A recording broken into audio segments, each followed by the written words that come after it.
أعوذ بالله من الشيطان الرجيم. بسم الله الرحمن الرحيم. إذ قالت الملائكة يا مريم إن الله يبشرك بكلمة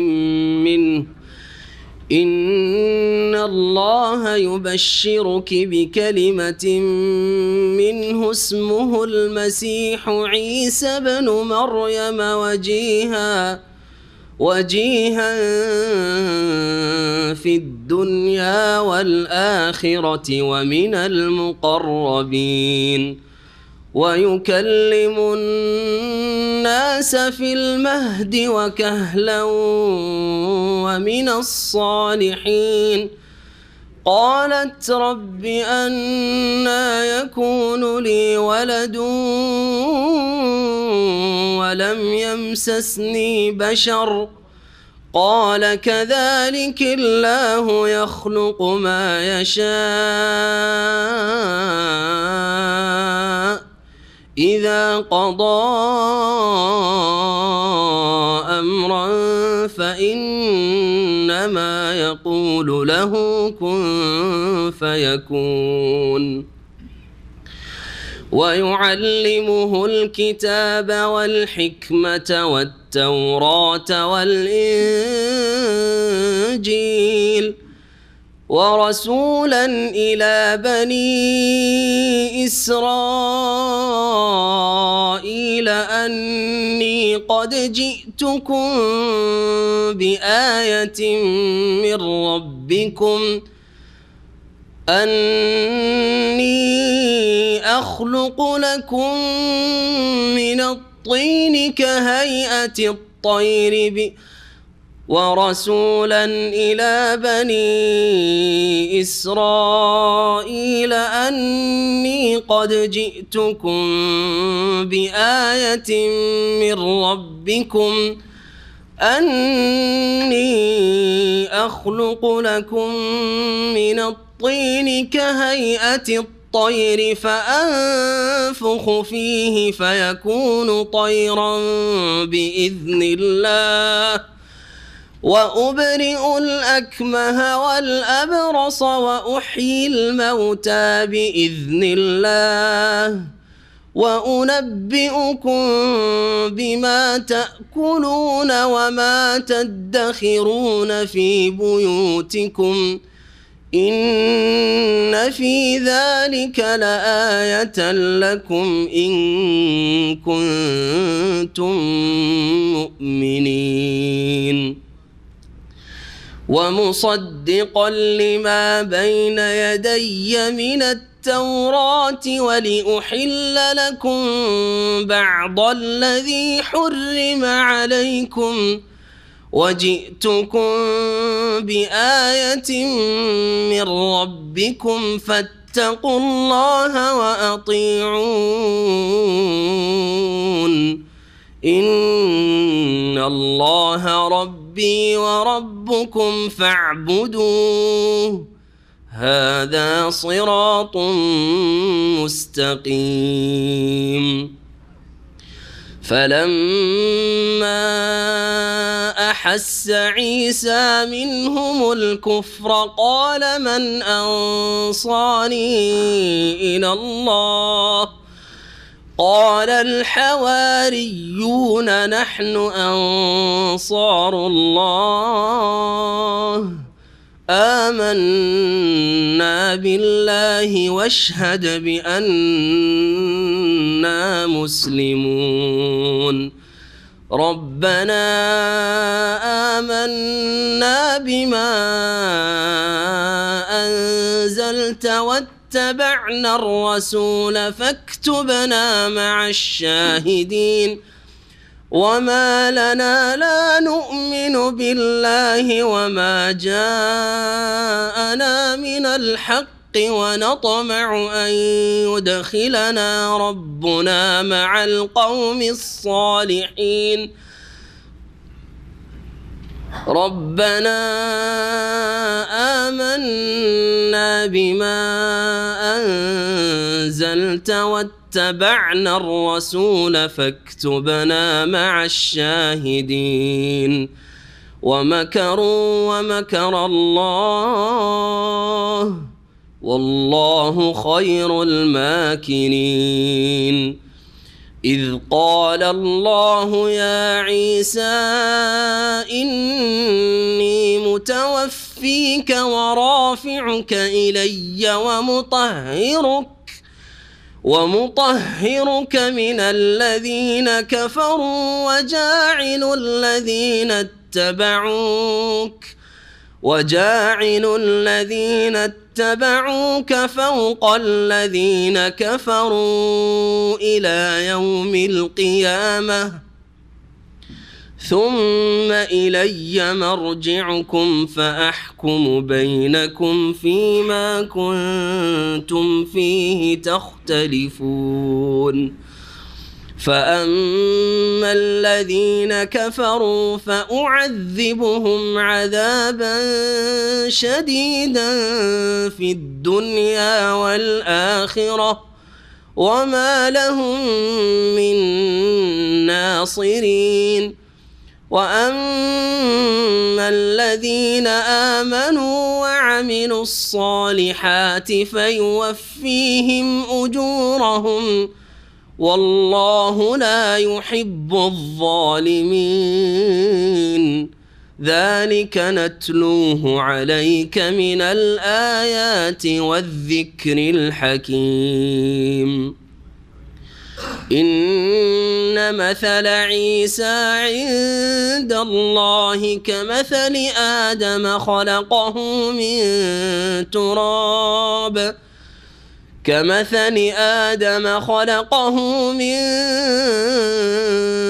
تراب ثم قال له كن فيكون الحق من ربك فلا تكن من الممترين فمن حاجك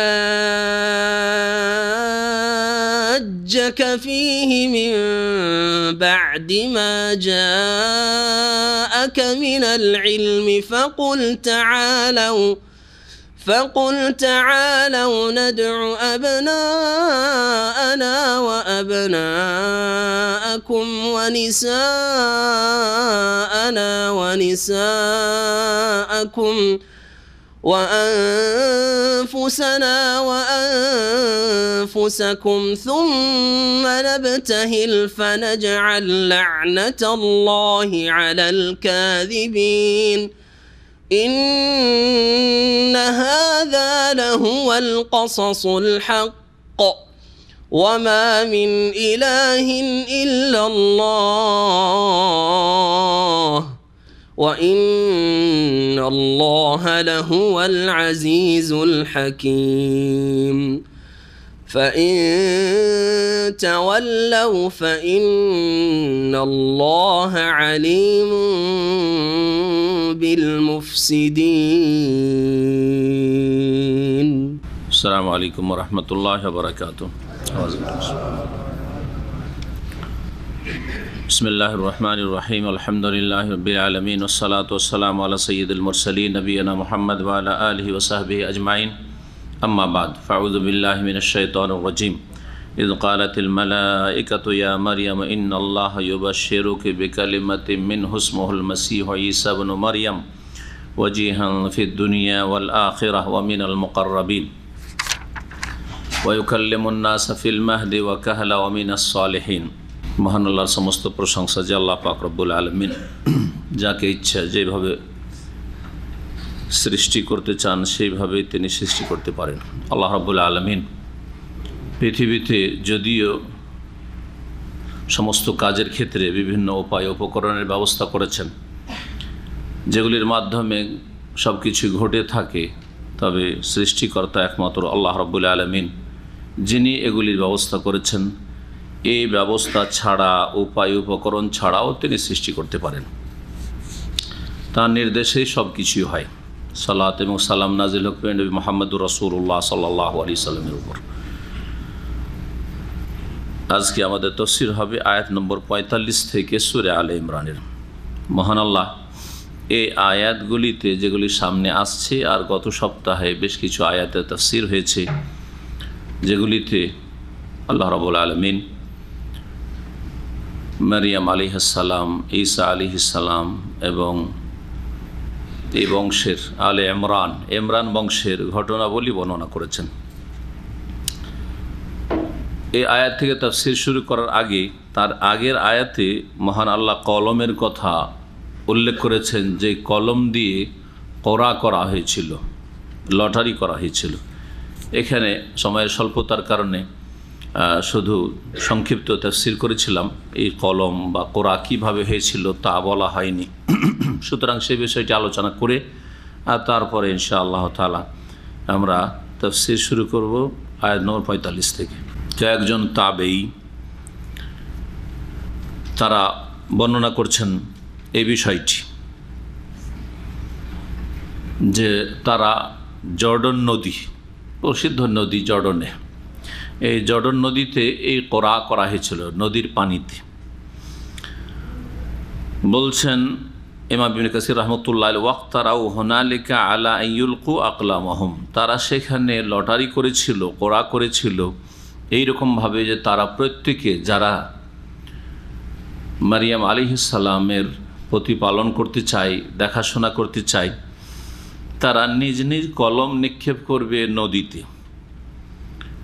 সমস্ত কলমগুলি সব ভাটির দিকে পানি যে প্রবাহিত হয়ে যায় সেদিকে বয়ে গেল। ইল্লা কালাম ও জাকারিয়া, বলছে ফাহতা মাল মা ও ইল্লা কালাম ও জাকারিয়া, সমস্ত কলমগুলি ভাসতে শুরু হলো যেদিকে ভেসে যায়, সাধারণত ওইভাবে ভেসে গেল। তবে জাকারিয়া আলাইহিস সালামের কলম ভাসল না। ফাইন্নাহু ইয়াসবতু বা ফাইন্নাহু সাবাতা, সেই কলমটি স্থির থাকলো। চলমান পানি, প্রবাহিত পানি, নদীর পানি, তারপরেও এই নদীর প্রবাহে কলমটি স্থির হয়ে থাকলো। এই একটি রিওয়ায়াত যেটা প্রসিদ্ধ, যেটা আমাদের দেশের ওয়াইজ বক্তারা কিন্তু বর্ণনা করেন না যে সে কলমটি স্থির ছিল, বরং দ্বিতীয় যে বর্ণনাটি এসছে সেটা বর্ণনা করে। ওয়ায়ুকালু, আর কেউ কেউ বলেছে ইন্নাহু যাহাবা সুউদান ইয়াশুক্কু জারিয়াতাল মা, কেউ কেউ বলেছেন যে কলমটি উজানের দিকে যেতে লাগলো। সাধারণত ভাটির দিকে যাবে, তাই না? কিন্তু উজানের দিকে কলমটি যাওয়া শুরু করলো, যেটা নবীর জন্য, জাকারিয়া আলাইহিস সালামের জন্য মুজিজা, জাকারিয়া আলাইহিস সালামের জন্য অলৌকিকত্ব, মুজিজা। উজানে পানির যেদিকে বহমান রয়েছে তার বিপরীত দিকে কোনো কিছু ভেসে যায় না। ওয়াকানা মা যালিকা কাবীরুহুম ওয়া সাইয়্যিদুহুম ওয়া আলিমুহুম ইমামুহুম ওয়া নবিয়্যুহুম, জাকারিয়া আলাইহিস সালামই মারিয়াম আলাইহিস সালামের অভিভাবক হওয়ার বা দেখাশোনার অধিক হকদার ছিলেন, কারণ এক তো লটারিতে তিনি জিতলেন, এ সত্ত্বেও তিনি ছিলেন তাদের মধ্যে সবচাইতে বড় মানুষ, নেতৃস্থানীয় মানুষ, আলেম, ইমাম ছিলেন এবং তাদের নবী ছিলেন জাকারিয়া আলাইহিস সালাম। এই ছিল কোরা বা লটারির ঘটনা, যা ইমাম ইবনে কাসির রাহমাতুল্লাহ আলাইহি তার তাফসীরে বর্ণনা করেছেন। এখন আমরা তরজমা তাফসীর শুরু করি। মহান আল্লাহ ইরশাদ করেছেন, ইদ কালাতিল মালাইকাতু, স্মরণ করো তোমরা হে মানুষ, যখন ফেরেশতাগণ বলেছিল ইয়া মারিয়াম, মারিয়াম আলাইহিস সালামকে সম্বোধন করি, হে মারিয়াম, ইন্নাল্লাহ ইউবাশশিরুকি বিকালিমাহ, নিশ্চয়ই মহান আল্লাহ তোমাকে সুসংবাদ দিচ্ছেন তার পক্ষ থেকে একটি বাণীর, বিকালিমাতি মিনহু, তার পক্ষ থেকে, মহান আল্লাহর পক্ষ থেকে একটি বাণীর। আর সেই বাণী কালিমা বলা হয়েছে ঈসা মসিহ আলাইহিস সালাম, অর্থাৎ এমন এক ব্যক্তির, এমন এক শিশুর, যেই শিশু আল্লাহর একটি বাণীর মাধ্যমে, কালেমার মাধ্যমে ভূমিষ্ঠ হবে, সৃষ্টি হবে। সেটা হচ্ছে কুন শব্দ। কোন একটি কালেমা, ওয়ার্ডের মাধ্যমে আল্লাহ কুন বলবেন, আর ঈসা আলাইহিস সালাম তার মায়ের গর্ভে আসবেন বিনা বাপে, বিনা উপায়ে। এই জন্য ঈসা আলাইহিস সালামকে কি বলা হয়েছে? কালিমাতুল্লাহ, আল্লাহর কালিমা, এই অর্থে বলা হয়েছে।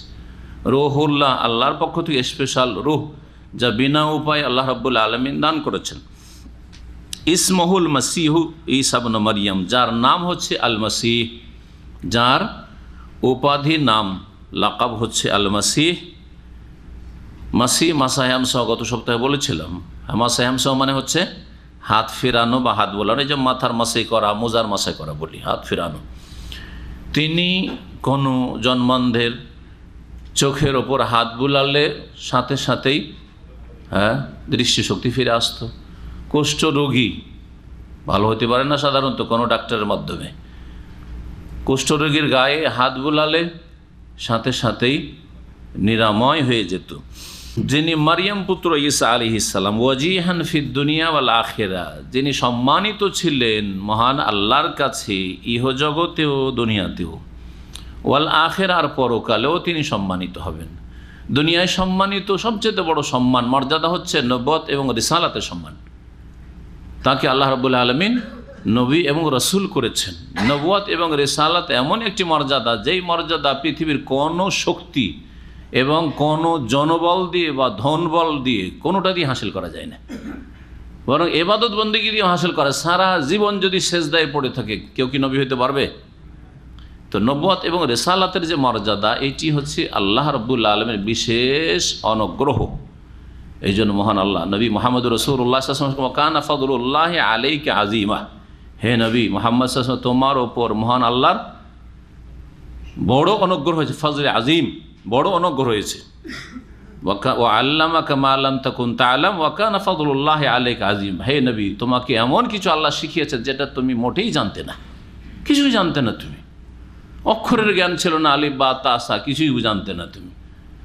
ওয়া কানা ফাদলুল্লাহি আলাইকা আযীমা। তো নবুয়ত এবং রিসালাত না মানুষের ইবাদত বন্দেগী এবং রিয়াজত দিয়ে, মেহনত পরিশ্রম দিয়ে হাসিল করা যায়, আর না ধন সম্পদ দিয়ে হাসিল করা যায়, না গায়ের জোরে হাসিল করা যায়, না জনবল দিয়ে, সেনাবাহিনী দিয়ে হাসিল করা যায়, কোনো কিছু দিয়ে হাসিল করা যায় না।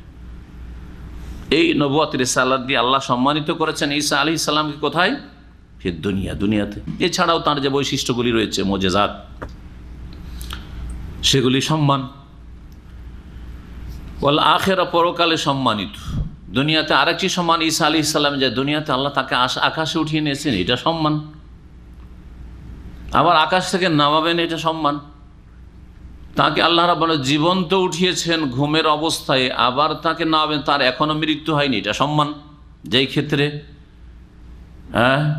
আর কেউ শরিক নেই, সকলে মৃত্যুবরণ করেছে, তিনি মৃত্যুবরণ এখনো করেন নাই।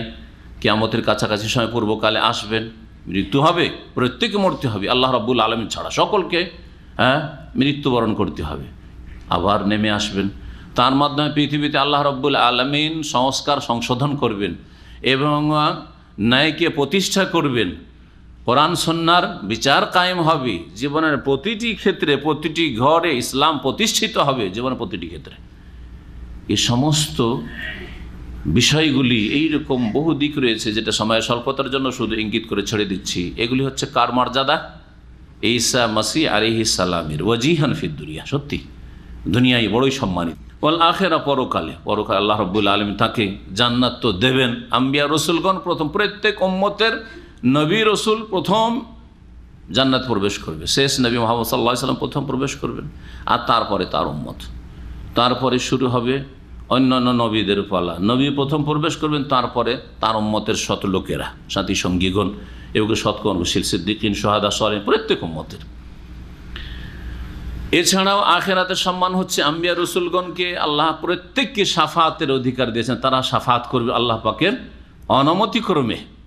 মান যাল্লাযী ইয়াশফাউ ইনদাহু ইল্লা বিইজনিহি, অনুমতিতে, বিনা অনুমতিতে না, গায়ের জোরে না, যে বড় বড় জাহাজ নিয়ে চলে আসবেন, তাই না, ঘাম থেকে রক্ষা করার জন্য। এগুলি ভণ্ডামি কথা বিদাতীদের। আম্বিয়া রসুলগণ অনুমতি নিয়ে কি করবেন? আর সে অনুমতি সেজদাই পড়ে হবে। সৈয়দুল মুরসালিন মুহাম্মদ সাল্লাল্লাহু আলাইহি ওয়াসাল্লাম, সমস্ত নবীর শ্রেষ্ঠ তিনি বলছেন ফাখিরু সাজাদান, সেজদায় লুটিয়ে পড়ব শাফাতের অনুমতি চাওয়ার জন্য। আর কত যে প্রশংসা আল্লাহ রাব্বুল আলামিন শিখাবেন এবং তিনি করবেন, আল্লাহ রাব্বুল আলামিনের।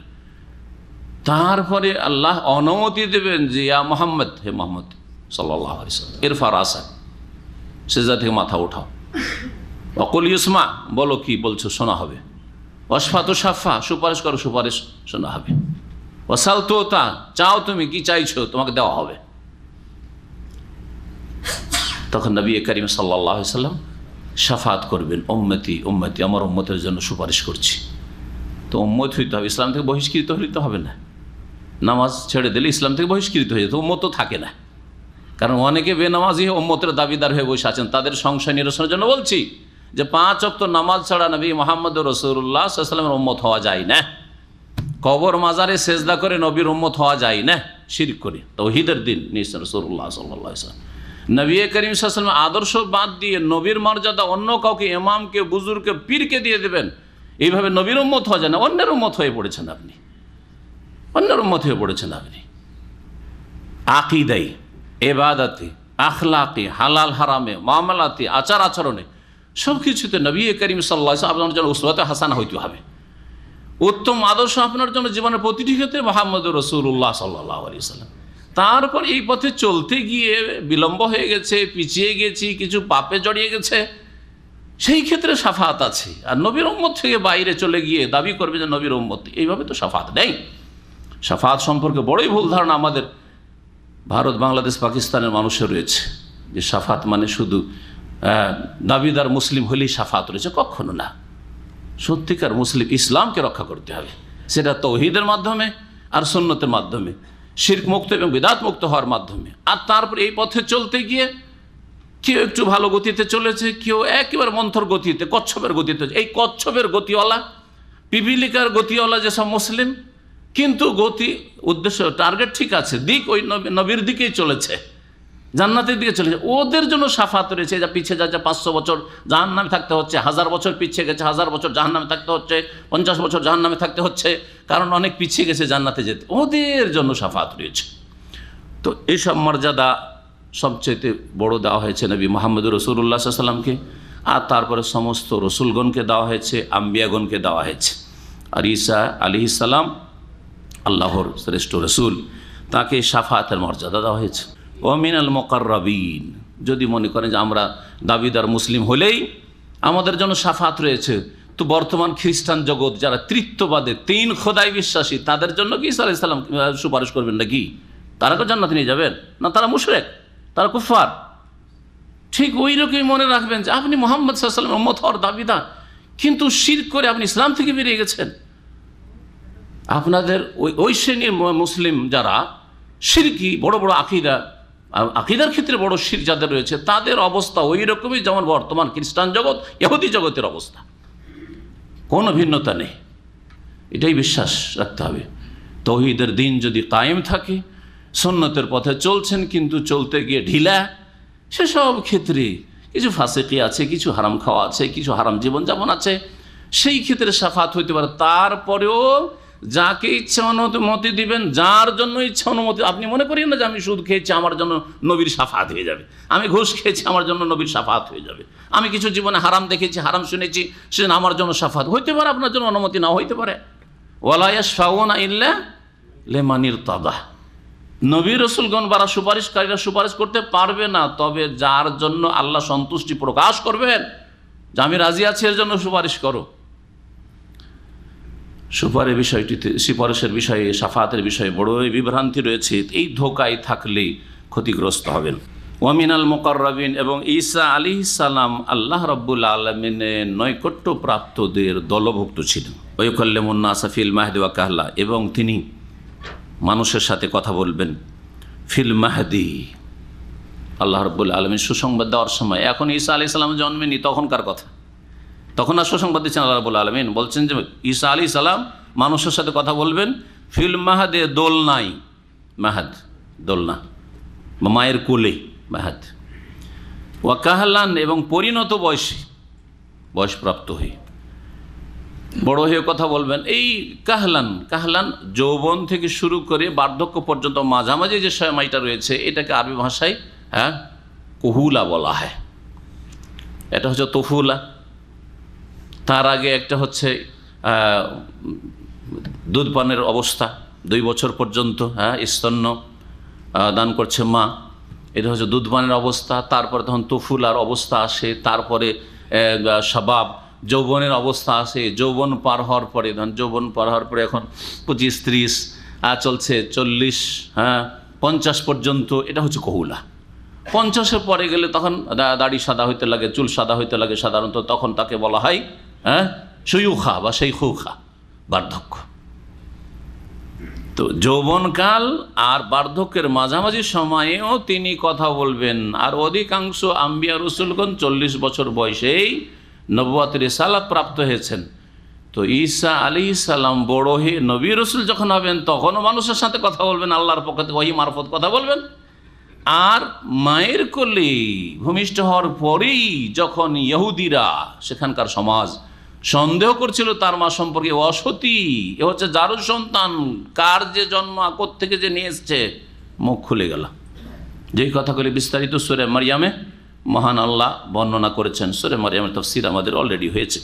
পরিণত বয়সে মানে নবুয়ত পাওয়ার পরে যে কথাগুলি বলবেন, তার আকাশে ওঠার আগে, এটা হচ্ছে একটি তাফসীর। আর একটি তাফসীর হচ্ছে যে কাহলান মানে তিনি কিয়ামতের কাছাকাছি আবার যে নেমে আসবেন পৃথিবীতে, আসার পরে মানুষের, ওই যুগের মানুষদের সাথে কথা বলবেন। এটা অনেকে তাফসীর, যেটা তার একমাত্র বৈশিষ্ট্য। ওয়ামিনাস সালেহিন, এবং তিনি সৎকর্মশীলদের অন্তর্ভুক্ত হবেন। কালাত, এসব সুসংবাদ শুনে মারিয়াম আলাইহিস সালাম অবাক হলেন। এই কোন কথা হইল? আরে আমার গর্ভে সন্তান আসবে, বিয়ে হয়নি, কিছুই হয়নি, কেউ আমাকে স্পর্শ করেনি। কালাত বললেন, রব্বে আন্না ইয়াকুনু লি ওয়ালাদ, হে আমার প্রতিপালক, কেমন করে আমার সন্তান ভূমিষ্ঠ হবে? ওয়ালাম ইয়ামসাসনি বাশারুন, অথচ কোনো মানুষ আমাকে স্পর্শ করে নাই। কালা, মহান আল্লাহ বলছেন, কাযালিক, এইভাবেই হবে, এইভাবেই হবে। কাযালিকিল্লাহ ইয়াখলুকু মা ইয়াশা, এইভাবেই আল্লাহ রাব্বুল আলামিন সৃষ্টি করেন মা ইয়াশা, যা ইচ্ছা করেন। আল্লাহ যা ইচ্ছা করেন, যখন ইচ্ছা করেন, যেমন করে ইচ্ছা করেন, যেইভাবে ইচ্ছা করেন আল্লাহ সৃষ্টি করেন, তাই না? আল্লাহ কালো করেছেন, সেটাও আল্লাহর ইচ্ছা। আপনার বাপ মারও ক্ষমতা নেই, আমারও বাপ মার ক্ষমতা নেই, আর যে ভূমিষ্ঠ তারও কোনো ক্ষমতা নেই, আছে কারও কোনো ক্ষমতা নেই। কাউকে খাটো করেছেন, কাউকে লম্বা করেছেন, কাউকে সুন্দর করেছেন, কাউকে সুন্দর করেন নাই, সব কিছু। কাউকে আল্লাহ সুস্থ রেখেছেন, কাউকে অসুস্থ করে সৃষ্টি করেছেন, কাউকে আল্লাহ পাক দীর্ঘ সময় দিয়েছেন সৃষ্টি করার পরে, কাউকে সৃষ্টি করার পরেই মৃত্যুদান করেছেন, কাউকে মাতৃগর্ভে মৃত্যুদান করেছেন। ইয়াখলুকু মা ইয়াশা, যেইভাবে যখন ইচ্ছা আল্লাহ যেইভাবে সৃষ্টি করেন, আল্লাহ সব কিছুই করতে পারেন। ইযা কাযা আমরান, যখন তিনি কোনো কিছু স্থির করেন, কোনো কিছু চূড়ান্ত ফয়সালা করেন যে আমি করব, ফাইন্নামা ইয়াকুলু লাহু কুন ফায়াকুন, তখন নিশ্চয়ই তিনি আল্লাহ বলেন ওই বিষয়টি সম্পর্কে, কোন হয়ে যাও, ফায়াকুন, অতঃপর তা হয়ে পড়ে, তখন তা হয়ে যায়। আল্লাহকে শুধু কোন বলতে হয়। আগুনের মধ্যে আল্লাহ ক্ষমতা দিয়ে রেখেছেন, কিসের? তাপের, জ্বালিয়ে দেওয়ার, তাই না? এটা দেওয়া আছে, কোন বলে আল্লাহর দেওয়া আছে, যে তোমাকে সৃষ্টি করেছে এই কাজের জন্য, জ্বালিয়ে দেওয়ার জন্য, গরম করার জন্য, পুড়িয়ে দেওয়ার জন্য, তাই না? এর ব্যতিক্রম হুকুম আল্লাহ দিলেন, ইয়া নারু কুনি বারদান। কোনের মুয়ান্নাস স্ত্রীলিঙ্গ হচ্ছে কুনি বারদান, আরবিতে যেহেতু আগুন, মুয়ান্নাস নার, সেটা কুনি, কোন থেকে কুনি বারদান, ঠান্ডা হয়ে যাও তুমি। আল্লাহ এই কুনি বললেন, হয়ে গেল, ঠান্ডা হয়ে গেল। যে কোনো ক্ষেত্রে আল্লাহ কি বলেন, যখন কিছু করার স্থির করেন, কোন হয়ে যাও, ফায়াকুন, তা হয়ে পড়ে। ওয়ায়ুআল্লিমুহুল কিতাব ওয়াল হিকমাত ওয়াত তাওরাত ওয়াল ইনজিল, এবং আল্লাহ রাব্বুল আলামিন ঈসা আলাইহিস সালামকে জ্ঞান দান করবেন আল কিতাবের, ওয়াল হিকমাত, এবং প্রজ্ঞার জ্ঞান দান করবেন, হিকমত, ওয়াত তাওরাত, তাওরাতের এবং ইনজিলের জ্ঞান দান করবেন। তাওরাত ইনজিলের কথা উল্লেখ করা হয়েছে। তাওরাত ইনজিল বুঝি আসমানি কিতাব, আল্লাহ নাযিল করেছেন মুসা আলাইহিস সালামের উপর তাওরাত, এবং ঈসা আলাইহিস সালামের জন্য ইনজিল। হিকমত, হিকমত হচ্ছে প্রজ্ঞা, যে কোনো ক্ষেত্রে প্রজ্ঞা। কিন্তু হিকমত অধিকাংশ ক্ষেত্রে আল কিতাবের পরে যেখানে ব্যবহৃত হয়েছে, ওই আল কিতাবের ব্যাখ্যা তাফসীরকে বোঝানো হয়েছে। এজন্য এখানে কোরআনে কারীমকে আল কিতাব বলা হয়েছে, আর তারপরে হিকমা বর্ণনা করা হয়েছে। হুয়াল্লাযী বাআসা ফিল উম্মিয়িনা রাসূলান মিনহুম ইয়াতলু আলাইহিম আয়াতিহি ওয়া ইউযাক্কিহিম ওয়া ইউআল্লিমুহুমুল কিতাবা ওয়াল হিকমা। মুহাম্মদুর রাসূলুল্লাহ সাল্লাল্লাহু আলাইহি সাল্লাম তাদেরকে আল কিতাবের জ্ঞান দেবেন, শেখাবেন তার উম্মতকে, ওয়াল হিকমা এবং হিকমা, এই কিতাবের পরে হিকমা। এই জন্য সঠিক তাফসির এই ক্ষেত্রে, যদিও বিভিন্ন তাফসির করা হয়েছে, সঠিক তাফসির হচ্ছে আল কিতাব কোরআনুল কারীম, আর হিকমা হচ্ছে রাসূলুল্লাহ সাল্লাল্লাহু আলাইহি ওয়াসাল্লামের হাদিস, যা হচ্ছে সর্বোত্তম ব্যাখ্যা তাফসির কোরআনে কারীমের জন্য। কোরআনে কারীমের তাফসিরের পরে কোরআনে কারীমে একটি আয়াত অন্য আয়াতে তাফসির করে, একটি আয়াতে সংক্ষেপে আছে, আরেকটি আয়াতে বিস্তারিত আলোচনা হয়েছে। এটা সবচেয়ে উত্তম তাফসির, তাফসিরুল কোরআন বিল কোরআন। আর তারপরেই কোরআনে কারীমের তাফসির হচ্ছে রাসূলুল্লাহ সাল্লাল্লাহু আলাইহি ওয়াসাল্লামের কথা, কাজ, অনুমোদন, যেগুলির নাম হাদিস, সুন্নাহ। তাহলে হিকমা মানে সুন্নাহ। এখানে আল কিতাব, যেহেতু ঈসা আলাইহিস সালাম প্রসঙ্গ, নবী সাল্লাল্লাহু আলাইহি ওয়াসাল্লাম প্রসঙ্গ না, তো ঈসা আলাইহিস সালামকে আল্লাহ আল কিতাব দিয়েছেন। তো এর একটি তাফসির যেটা প্রসিদ্ধ, সেটা হচ্ছে আল কিতাব মানে ঈসা আলাইহিস সালামকে ইনজিল দান করেছেন। আর একটি মত, যেহেতু তাওরাত ইনজিলের কথা আসছে, তো আবার একবার এখানে ইনজিল বলা হচ্ছে, আবার তার আগে আল কিতাব মানেও ইনজিল, তো রিপিট হচ্ছে না কথা। সেই জন্য অনেকেই এরকম বলেছেন যে ঈসা আলাইহিস সালামকে ইনজিল ছাড়াও আরেকটি কিতাব দেওয়া হয়েছিল, আল্লাহু আ'লাম, হতে পারে। ওয়া ইউআল্লিমুল কিতাব। আবার কেউ কেউ বলেছেন আল কিতাব মানে হচ্ছে মাকতুব, লিখন, যে কোনো লিখন, লিখা, তাকে লিখার জ্ঞান দান করবেন, তিনি লিখবেন এবং লিখা পড়তে পারবেন, তাকে আল কিতাব, কিতাব আর জ্ঞান দান করবেন। কিতাব আমরা বই পুস্তকে বলি, আর কিতাব মানে লিখনি, কাতাবা ইয়াকতুবু কিতাবান ওয়া কিতাবাতান মানে লিখা। তো লিখন তাকে শেখাবেন আল্লাহ রাব্বুল আলামিন, ওয়াল হিকমা এবং তাকে প্রজ্ঞা শেখাবেন। আল কিতাব মানে যদি যে কোনো অন্য কিতাব হোক যা আল্লাহ দিয়েছেন তাকে, অথবা ইনজিলি হোক। হিকমা মানে হচ্ছে তার তাফসীর, যা আম্বিয়া রসুলগণের মাধ্যমে আল্লাহ করিয়েছেন। প্রত্যেক নবীকে আল্লাহ পাঠিয়েছেন কিসের জন্য? যেই কিতাব নাজিল হয়েছে তার ওপর বা তার পূর্বে কোনো রসুল, সেই কিতাবের ব্যাখ্যা বিশ্লেষের জন্য। জি, ওয়া আনজালনা ইলাইকা যিকরা লিতুবাইয়িনা লিন-নাসি মা নুযিলা ইলাইহিম। মহান আল্লাহ বলছেন, হে নবী, তোমার প্রতি আমি উপদেশ নাজিল করেছি। আর যিকর হচ্ছে আল কোরআন, লিতুবাইয়িনা লিন-নাস, যাতে করে মানব জগতের জন্য তুমি বর্ণনা করে দাও। এই যে বর্ণনা, নবীর ডিউটি কি? বয়ান করে দাও, বর্ণনা করে দাও। এই বর্ণনাই হচ্ছে তাফসীর, আল কোরআনের বর্ণনা। নবী করিম সাল্লাল্লাহু আলাইহি ওয়াসাল্লামের কথা, কাজ, তার সিরাত, তার জীবনী হচ্ছে কোরআন কারীমের তাফসীর। ওয়া রাসূলান ইলা বানি ইসরাঈল, এবং হে ঈসা, তোমাকে আমি রাসূল করব বনি ইসরাঈলের উদ্দেশ্যে। বা ঈসার মাকে বলা হয়েছে তোমার ছেলে রাসূল হবে বনি ইসরাঈল উদ্দেশ্যে, যেহেতু এখন ঈসা আলাইহিস সালামের জন্ম হয়নি। তোমার গর্ভে যে ছেলে আসছে সেই ছেলে রাসূলান ইলা বানি ইসরাঈল, ওয়া জাআলনাহু রাসূলান ইলা বানি ইসরাঈল, তাকে আমি বনি ইসরাঈল বংশের জন্য আমি রাসূল করেছি। সে একসময় রাসূল হয়ে আসবে। আন্নী ক্বাদ জি'তুকুম বিআয়াতিন মির রাব্বিকুম, আর সে বলবে, ঈসা আলাইহিস সালাম বলবে জাতিকে, যে তোমাদের কাছে তোমাদের প্রতিপালকের পক্ষ থেকে নিদর্শন নিয়ে এসেছি। আয়াত, আয়াত মানে আল্লাহ পাকের বিধান, শরঈ আয়াত। আর আয়াত মানে সৃষ্টিগত আয়াত হচ্ছে মুজিজা, অলৌকিকত্ব কিছু নিয়ে এসেছি। এখানে মুজিজা বোঝানো হয়েছে। তারপরে আল্লাহ রাব্বুল আলামিন এই মুজিজাগুলির কথা বর্ণনা করছেন। ঈসা আলাইহিস সালাম বলবেন নবী হয়ে, আন্নী আখলুকু লাকুম মিনাত তিনি কাহাইয়াতিত তায়রি, আমি তোমাদের উদ্দেশ্যে আকৃতি দান করব। আখলুকু, খালাকা, আখলুকু মানে কি করা? সৃষ্টি করা, তৈরি করা না। খালাকা আখলুকু মানে কি? সৃষ্টি করা। সৃষ্টিকর্তা কে? একমাত্র আল্লাহ। এই জন্য এখানে খালাকা মানে সাওয়ারা, রূপ দান করা, আকৃতি দান করা। এখানে খালাকা মানে সৃষ্টি করা না। ঈসা আলাইহিস সালাম সৃষ্টি করার ক্ষমতা রাখেন না, আর তিনি সৃষ্টি করেননি। বরং এখানে আখলুকু লাকুম মানে উসাউবিরু লাকুম মিনাত তিনে, কাদা মাটি দিয়ে আমি কি করব? আকৃতি গঠন করব তোমাদের সামনে, তোমাদের উদ্দেশ্যে। কাহাইয়াতিত তায়রি, পাখির মতো কাদা মাটি দিয়ে পাখি তৈরি করলেন একটা। এখনো রূহ আসেনি, রূহ দেওয়ার ক্ষমতা তার নেই। প্রাণ দেওয়ার ক্ষমতা নেই। ফায়ানফুখু ফীহি, অতঃপর তাতে আমি ফুৎকার দেব, ফু দেব। ফায়াকুনু তায়রাম বিইজনিল্লাহ, অতঃপর সেটি যে মাটির পাখির পুতুল ছিল, মাটির পুতুল পাখির, সেটা একটি জীবন্ত পাখিতে পরিণত হবে বিইজনিল্লাহি, কার হুকুমে? আল্লাহর অনুমতিক্রমে, আল্লাহর ইচ্ছাই, আল্লাহর ইজনে।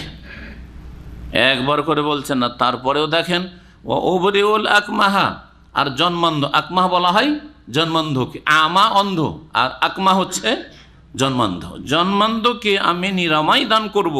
ওয়াল আবরাসা, আর কুষ্ঠরোগীকে আমি নিরাময় দান করব। অহিল মৌতা, এবং মৃতকে জীবিত করব। বেইজনিল্লাহ, কার হুকুমে? আল্লাহর হুকুমে, আল্লাহর অনুমতি করবে। আল্লাহ যদি অনুমতি না দেন, আল্লাহ যদি না চান, তাহলে সেটা হবে না। তাহলে বোঝা গেল মুজিজাগুলি নবী রসুলগণের হাতে থাকে না। কার হাতে থাকে? আল্লাহর হাতে থাকে। যখন ইচ্ছা তিনি মুজিজা, খাওয়ারিকুল আদা, অসাধারণ কিছু ঘটানো, যেটা যদি নবী রসুলগণের হাতে থাকতো, তাহলে শেষ নবী কেনেন, আমার আপনার প্রিয় নবী মুহাম্মদুর রাসূলুল্লাহ সাল্লাল্লাহু আলাইহি ওয়াসাল্লাম, যিনি অল্প একটা বাটিতে পানি আছে, পানিতে এইভাবে হাত রেখেছেন, আর পানির ফোয়ারা ছুটতে শুরু হয়েছে, আর কয়েক শত মানুষ পানি পান করছে। ঘটেছে না ঘটে নেই? খাবার অল্প গোস্ত, একটা ছোট্ট বকরির বাচ্চা, আর অল্প কয়েক কিলো আটা, জাবেরের বাড়ির দাওয়াত, আর খন্দকের এতগুলি লোক, সুবহানাল্লাহ, মাত্র কিছু লোকের খাওয়া দাওয়া হবে, সেখানে হাজারের বেশি মানুষ কাজ করছে, অনাহারে আছে, কেউ একটা পাথর, কেউ দুটো পাথর, কেউ তিনটে পাথর পেটে বাঁধা আছে। এই অবস্থায় এই দাওয়াত পড়েছে নবী সাল্লাল্লাহু আলাইহি সাল্লামকে, আর তার সাথে খাস খাস কিছু লোক, আবু বকর, ওমর, ওসমান, 2, 4, 5 জন, 10 জন, কে আপনি নিয়ে আসেন আমার বাড়িতে। কানে কানে বলি, ইয়া রাসূলুল্লাহ, বেশি নেই, অল্প আছে, আপনার সাথে 2, 4, 5 জনকে নিয়ে আসেন। নবী সাল্লাল্লাহু আলাইহি ওয়াসাল্লাম ঘোষণা করে, ইয়া আহলাল খান্দাকে, হে খন্দকের পরীক্ষা খননকারীরা, ইন্না জাবেরান সানালাকুম সূরান, জাবের রাদিয়াল্লাহু তাআলা তোমাদের জন্য একটু ঝোলের ব্যবস্থা করেছে, তোমাদের জন্য একটু শোরবার ব্যবস্থা করেছে। সুবহানাল্লাহ, চলো সবাই ক্ষুধার্ত, খুশির শেষ নেই। খেয়ে দেহে খাবার বেঁচে গেল। বোঝা যায় না যে যখন খাওয়াইতে শুরু করি তখন বেশি ছিল, না খাওয়া দাওয়ার শেষে বেশি আছে, কিছু বোঝা যায় না। ঢেকে রেখেছিলেন, একদিক থেকে উঠাচ্ছেন, একদিক থেকে উঠাচ্ছেন। সুবহানাল্লাহ, ঠিক না? এটা কি মুজিজা? আবার সেই নবী মুহাম্মদ রাসূলুল্লাহ সাল্লাল্লাহু আলাইহি ওয়াসাল্লাম, তার বাড়িতে 1 দিন, 2 দিন, 3 দিন, 1 মাস, 2 মাস, 3 পর পর চলে যাচ্ছে একটানা। মা ইউকাদু ফি বাইতিহি নারান, তার বিবিদের বাড়িতে 9 জন স্ত্রী, চুলা জ্বালাবার ব্যবস্থা নেই। মুজিজা নিজের হাতে?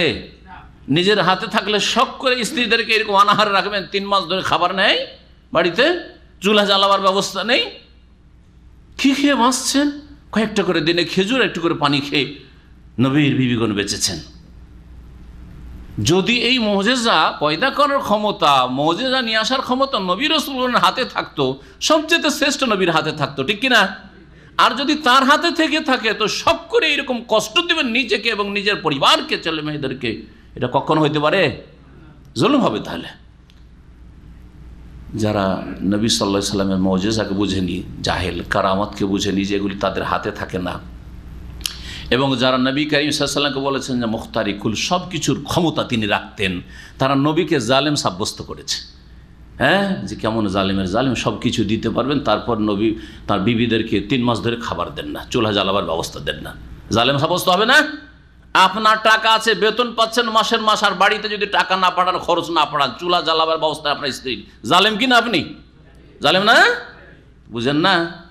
তাহলে যারা নবীকে এই শিরকি আকীদায় বিশ্বাসী, যারা বলেছে মুখতারিকুল, হ্যাঁ তিনি সব কিছু ক্ষমতা রাখেন, দুনিয়া আখিরাতের মালিক তিনি, তারা নবীকে জালেম সাব্যস্ত করেছে তাদের এই কুফরিয়া শিরকি আকীদা দিয়ে।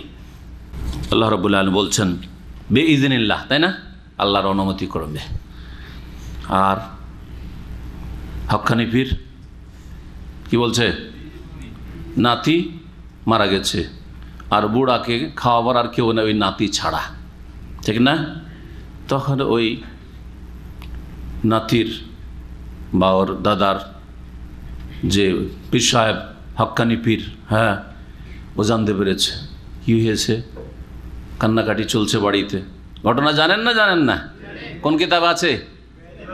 ভেদে মারেফাত ইয়াদে খোদা, আটরসি পীরের কিতাব, দেওয়ানবাগির কিতাব, হ্যাঁ, চরমনাইয়ের কিতাব, যেটা সবচেয়ে হক্কানি।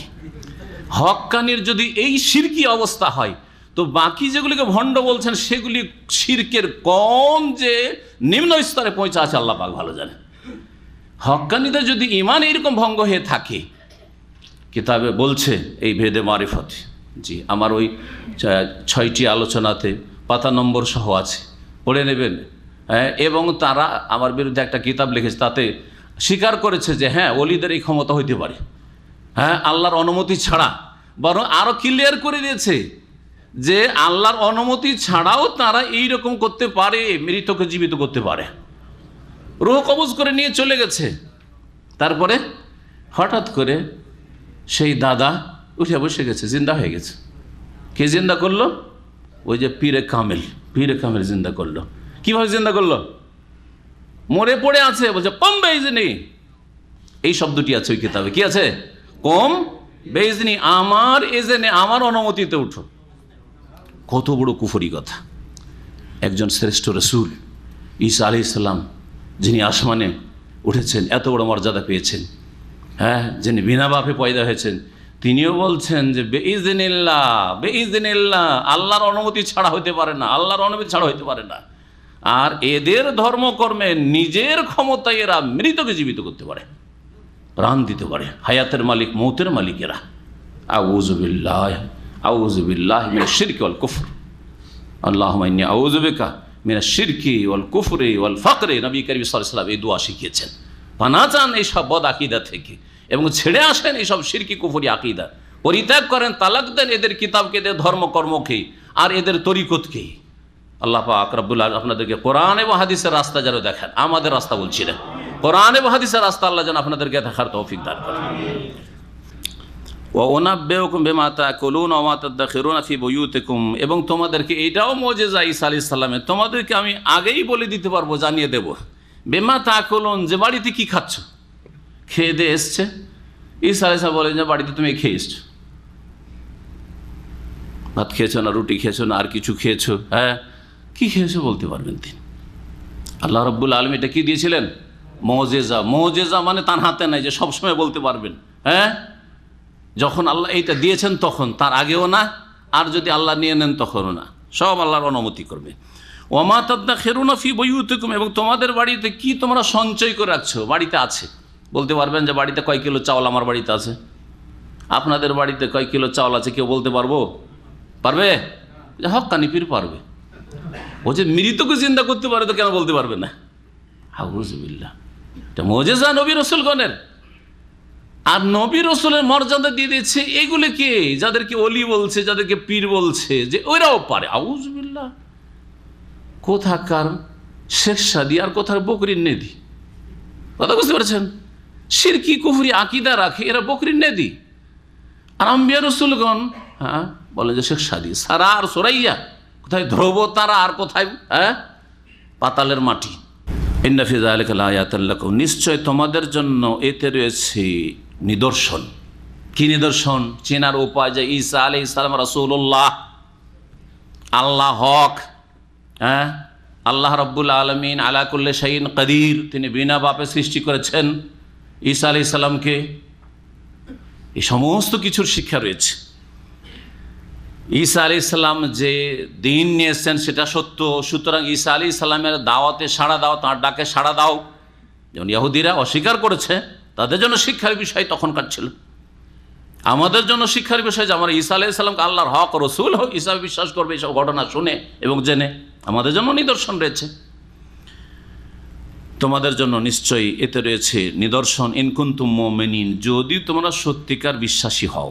অমুসাদ্দিকান লিমা বাইনা ইয়াদাইয়া মিনাত তাওরাত, আর ঈসা আলাইহিস সালাম হবেন তার পূর্বে যে তওরাত অবতীর্ণ হয়েছে সেই তওরাত কিতাবের সত্যায়নকারী, তওরাতের সত্যায়নকারী সমর্থক। কারণ ঈসা আলাইহিস সালামের দিনটা ঠিক এমন ছিল যে তওরাতের বিধিবিধানগুলি সবগুলি ঈসা আলাইহিস সালাম এবং তার উম্মতের জন্য ফরজ ছিল, কারণ তাওরাতে ছিল হুকুম আহকাম বিধিবিধান, ইনজিলে ছিল বিভিন্ন বিষয়গুলি, যেমন সুসংবাদ, যেমন ফজিলত, কিছু নেক আমলের কথা, কিছু পাপাচার থেকে বেঁচে থাকার কথা, কিন্তু বিধিবিধান হালাল হারাম জায়েজ না জায়েজ এসব বিষয়গুলি তাওরাতের। এই জন্য ঈসা আলাইহিস সালামের দিনে তাওরাত এবং ইনজিল দুটোর বাস্তবায়ন করা। তো ঈসা আলাইহিস সালাম তাওরাতের সত্যায়নকারী। তারপরে তাওরাতে যেসব বিষয়গুলি রয়েছে আরও সামনে আসবে, সেসব বিষয়ের ব্যাখ্যা করতে গিয়ে যে ইহুদি আলেমদের, বনি ইসরায়েলের আলেমদের ভুল হয়েছে ইজতিহাদে, সেগুলির ক্ষেত্রে ঈসা আলাইহিস সালাম সত্যায়নকারী। যেমন মুসলিম সমাজের উলামা কেরামদের মাঝে ইখতিলাফ হয়েছে, মাসলা মাসাইলে, হয়েছে না হয় নাই? আকিদার কথা বলা, আকিদা ইখতিলাফ অচল, চলবে না। যারা আকিদা ইখতিলাফ করেছে সঠিক পথ থেকে তারা পথভ্রষ্ট, গুমরাহ। কিন্তু মাসলা মাসাইলে ইখতিলাফ, হানাফি, শাফি, মালিকি, হাম্বলি, যে মাসলা মাসাইলে ইখতিলাফ, হ্যাঁ, জায়েজ না জায়েজ, অথবা সুন্নত কোনটা সুন্নত নয়, রফেদিন করা সুন্নত কি সুন্নত নয়, আমিন জোরে বলা সুন্নত কি সুন্নত নয়, ইখতিলাফ হয়েছে না হয় নাই? সবটাই ঠিক না একটা ঠিক? একটা ঠিক। তুই এগুলির জাস্টিফাই, এগুলির ক্ষেত্রে সমর্থক কে যে এইটা ঠিক বাকিগুলো ভুল, এই ঝগড়া মিটবে না কিয়ামত পর্যন্ত, থেকেই যাবে, ইখতিলাফ থেকে যাবে। ওয়ালা ইয়াজালুনা মুখতালিফিন, তাই না? এই ইখতিলাফ থেকেই যাবে। ইল্লা মান রাহিমা রাব্বুক, তবে রব যার উপর রহম করবে সে কোরআন এবং হাদিসের রাস্তা পাবে ইখতিলাফের মাঝে থেকে। যেটা কোরআন এবং হাদিসের সমর্থন পাচ্ছে সেটা মানবে, সেটা হানাফি মযহাবেরই ফতোয়া হোক, আর শাফি মযহাবের ফতোয়া হোক, আর মালিকি মযহাবের ফতোয়া হোক, আর হাম্বলি মযহাবের ফতোয়া হোক, আর চার মযহাবে নাই থাক। এমনও হইতে পারে যে চার মযহাবই নাই, কিন্তু সেটা কোরআন এবং হাদিস দ্বারা বলিষ্ঠ প্রমাণিত। যেমন ইমাম ইবনে তাইমিয়া রাহমাতুল্লাহ 3 তালাকের ক্ষেত্রে বলেছেন যে 3 তালাক এক মজলিস দিলে 1 তালাক। তো কথা হচ্ছে যে চূড়ান্ত ফয়সালা দানকারী আর কোনো নবী তো আসবে না যে দেখো 4 ইমামের যে ইখতিলাফ হয়েছে এগুলোর ক্ষেত্রে অমুক ফতোয়াটা ঠিক, ওইগুলো ভুল, বলার আছে কেউ? চূড়ান্ত ফয়সালা দেনেওয়ালা আসেন, ইখতিলাফ চলতেই থাকবে। কেউ এই পক্ষ নিবে, কেউ ওই পক্ষ নিবে, কেউ গোঁড়ামি করবে, কেউ উদার হবে ইত্যাদি, কেউ হেদায়েত পাবে, কেউ হেদায়েত পাবে না, এসব ক্ষেত্রে থাকবেই। বনি ইসরায়েলদের মধ্যে মুসা আলাইহিস সালামের পরে যে এইসব মাসলা মাসাইল ইজতিহাদি যে ইখতিলাফ হয়েছে সবটাই তো ঠিক না, তাদেরও তো ইখতিলাফ হয়েছে, হয় নাই? ব্যাখ্যা করতে গিয়ে ইজতিহাদি যে মতবিরোধগুলি হয়েছে সেগুলির ক্ষেত্রে সত্যায়নকারী সমর্থক হচ্ছেন কে? ঈসা আলাইহিস সালাম, কার রাসূল। ওহির মাধ্যমে বলে দেবেন যে অমুক যে তোমাদের বনি ইসরায়েলদের আলেম তার ফতোয়াটা ঠিক আর এদেরটা ঠিক নয়। তাই বলছেন এখানে যে তিনি সত্যায়নকারী। আর যদি বিকৃতি ঘটিয়ে থাকে, পরে বিকৃতি ঘটেছে, বিকৃতি যদি ঘটিয়ে থাকে সেই ক্ষেত্রে সত্যায়নকারী সমর্থক। যেটা বিকৃত সেটা ভুল, এটা আসলে আল্লাহর কালাম নয়, এটা নিজেরা তাদের সংযোজন করেছে বা হেরফের করে দিয়েছে, রদবদল করেছে। বলে ওহিল্লা লাকুম বাদাল্লাযী হুররিমা আলাইকুম, আর যাতে করে আমি ঈসা আলাইহিস সালাম নবী হয়ে এসে বলবেন, আল্লাহ বলছেন আগে থেকে জানিয়ে দিচ্ছেন যে এসে বলবেন যে যাতে করে আমি হালাল করি তোমাদের উদ্দেশ্যে ওই সবের কিছু বস্তু যা তোমাদের প্রতি হারাম করে দেওয়া হয়েছে। হারাম করা হয়েছে আল্লাহর পক্ষ থেকে না আলেমদের ফতোয়ার ভিত্তিতে? হ্যাঁ বলেন, কে বুঝেছেন?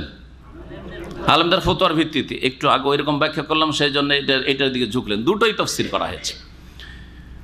বনি ইসরায়েলদের যারা মুসা আলাইহিস সালামের অনুসারী তাদের মাঝে দুটোই বিষয় ছিল। এক ছিল কি, তাদের বাড়াবাড়ির জন্য শাস্তি স্বরূপ কিছু জিনিসকে আল্লাহ হারাম করে দিয়েছিলেন। শাস্তি স্বরূপ কিছু জিনিসকে কি করে দিয়েছিলেন? হালাল অথচ হারাম করে দিয়েছিলেন। যেমন উট তাদের জন্য কি ছিল? হারাম। উটের গোশত খেতে পারবেন না, শাস্তি স্বরূপ। অথবা আরেকটি কারণ বলা হয়েছে, এইরকমই একটা গরু বা খাসি জবাই করে গবাদি পশু থেকে এই গোশতগুলি খেতে পারবে, এইটা খেতে পারবে না, এইটা খেতে পারবে, এর ভিতরে চর্বিটা খেতে পারবে না ইত্যাদি, এই ধরনের বিষয়গুলি সূরা আনআমে বর্ণনা করা হয়েছে। এগুলো কি ছিল? তাদের ওপর পানিশমেন্ট ছিল, শাস্তি। তোমরা বাড়াবাড়ি করেছো, শয়তানি করেছো, এটা হারাম, ওইটা হারাম তোমাদের জন্য। এই যে কিছু তাদের উপর শাস্তি স্বরূপ হারাম করা হয়েছিল, ঈসা আলাইহিস সালাম এসে আসলে যেহেতু বলে হালাল, ঈসা আলাইহিস সালামের দিন এসে কি করলো, তাতে হালাল ঘোষণা করলো যে না এগুলি হালাল, এগুলি হচ্ছে হালাল। আর একটি ব্যাখ্যা যেটা আপনারা বললেন বা একটু আগে আমি বললাম, সেটা কি যে তাদের আলেমরা ফতোয়া দিতে গিয়ে আসলে আল্লাহর কিতাবে ওইটা আল্লাহর ফয়সালাতে হালাল, কিন্তু কিছু আলেম ফতোয়া দিয়ে কি করেছে হারাম করে দিয়েছে। ঈসা আলাইহিস সালাম এসে আসলটাতে ফিরিয়ে নিয়ে আসলেন। আসল হচ্ছে যে হালাল, সুতরাং হালালে ফিরিয়ে নিয়ে আসলেন। যেমন আজকালকার যুগে ঘোড়ার গোস্ত কি হালাল না হারাম? এদিক থেকে হারামও শুনছি, আবার হালালও শুনছি।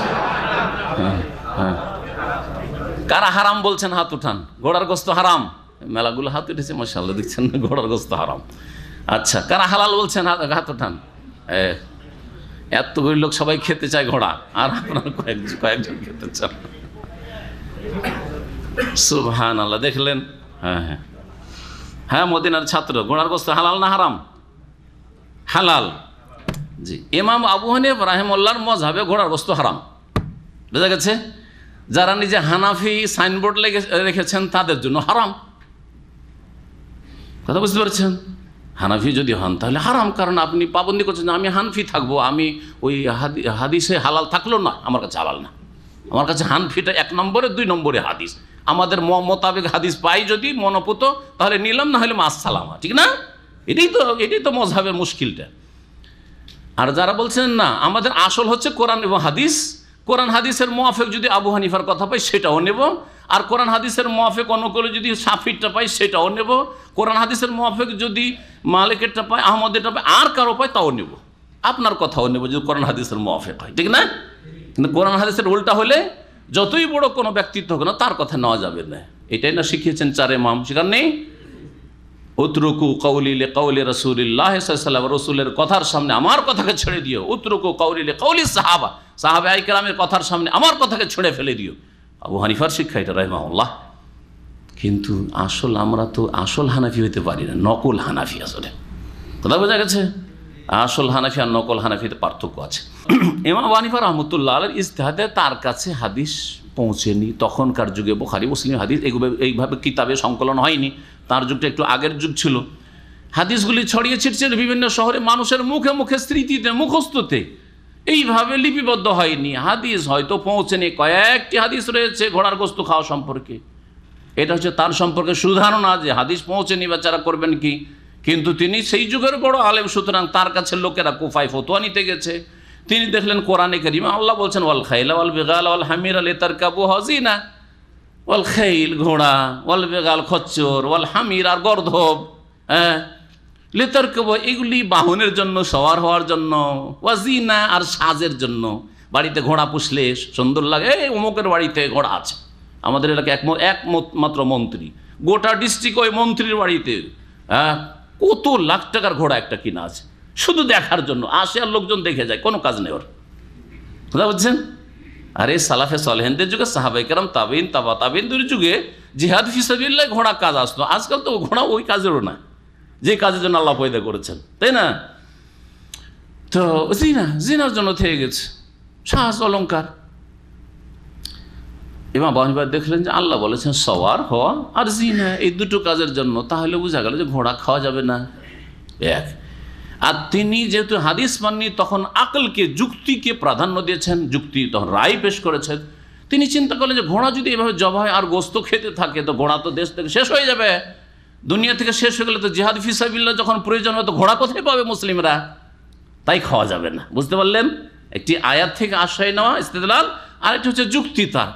কিন্তু যখন সামনে হাদিসগুলি আসলো, সহিহ বুখারীর হাদিস, সহিহ মুসলিমের হাদিস, আসমা রাদিয়াল্লাহু তাআলা আবু বকরের মেয়ে বলছেন যে নাহারনা ফারসান আলা আহাদি রাসূলিল্লাহ সাল্লাল্লাহু আলাইহি ওয়াসাল্লাম, আমরা রাসূলুল্লাহ সাল্লাল্লাহু আলাইহি ওয়াসাল্লাম জামানায় নহর করলাম, জবাই করলাম ঘোড়াকে, ফাকালনাহু, আর ঘোড়ার গোশত খেলাম। যখন আরো হাদিস আসলো, নবী সাল্লাল্লাহু আলাইহি ওয়াসাল্লাম গাধার গোশত খেতে, খচ্চর গোশত মানা করেছেন, ওয়া আযনা ফি লুহুমিল খাইলি, আর ঘোড়ার গোশত খেতে অনুমতি দিয়েছেন। তারপরেও হাদিস ছেড়ে দেবেন, আর তারপরে ওই আগের মজাব মানবেন নাকি, যেটা উনি না জেনে বলেছেন, জানা ছিল না সেই জন্য? আমি আজকে বলে গেলাম একটা কথা, আর তারপরে ভুল প্রমাণ হয়ে গেল, তারপর আমার কথা মানবেন? হারাম অপরাধের জন্য মানা, এটা জাহান্নামে যেতে হবে। আমি বেঁচে যাবো হয়তো, কারণ আমি এই যুগে এতটাই পেয়েছি, এর বেশি কিছু পাইনি। আমি মাজুর, আমি চেষ্টা করেছি, আমি চেষ্টা না করে যেই সেই কথা বলি না। আর ফতোয়া দিতে সবচেয়ে বেশি আমি ভয় করি, কিন্তু আমাদের ছাত্ররা ভয় করে না। হ্যাঁ, আজকাল অল্প স্বল্প শিখে ভয় করে না। ফতোয়ার আপনার হোয়াটসঅ্যাপ টিম আর গ্রুপ, আর আপনার ফেসবুক ফতোয়া, আর কত যে ফতোয়া। কালকে রাত্রে একটা ফতোয়া এসছে বাহরাইন থেকে, রাত 12টার সময় ফতোয়া লিখিত হোয়াটসঅ্যাপে। আমি বলছি না, এই ফতোয়ার উত্তর দেওয়া পরে দেখা যাবে।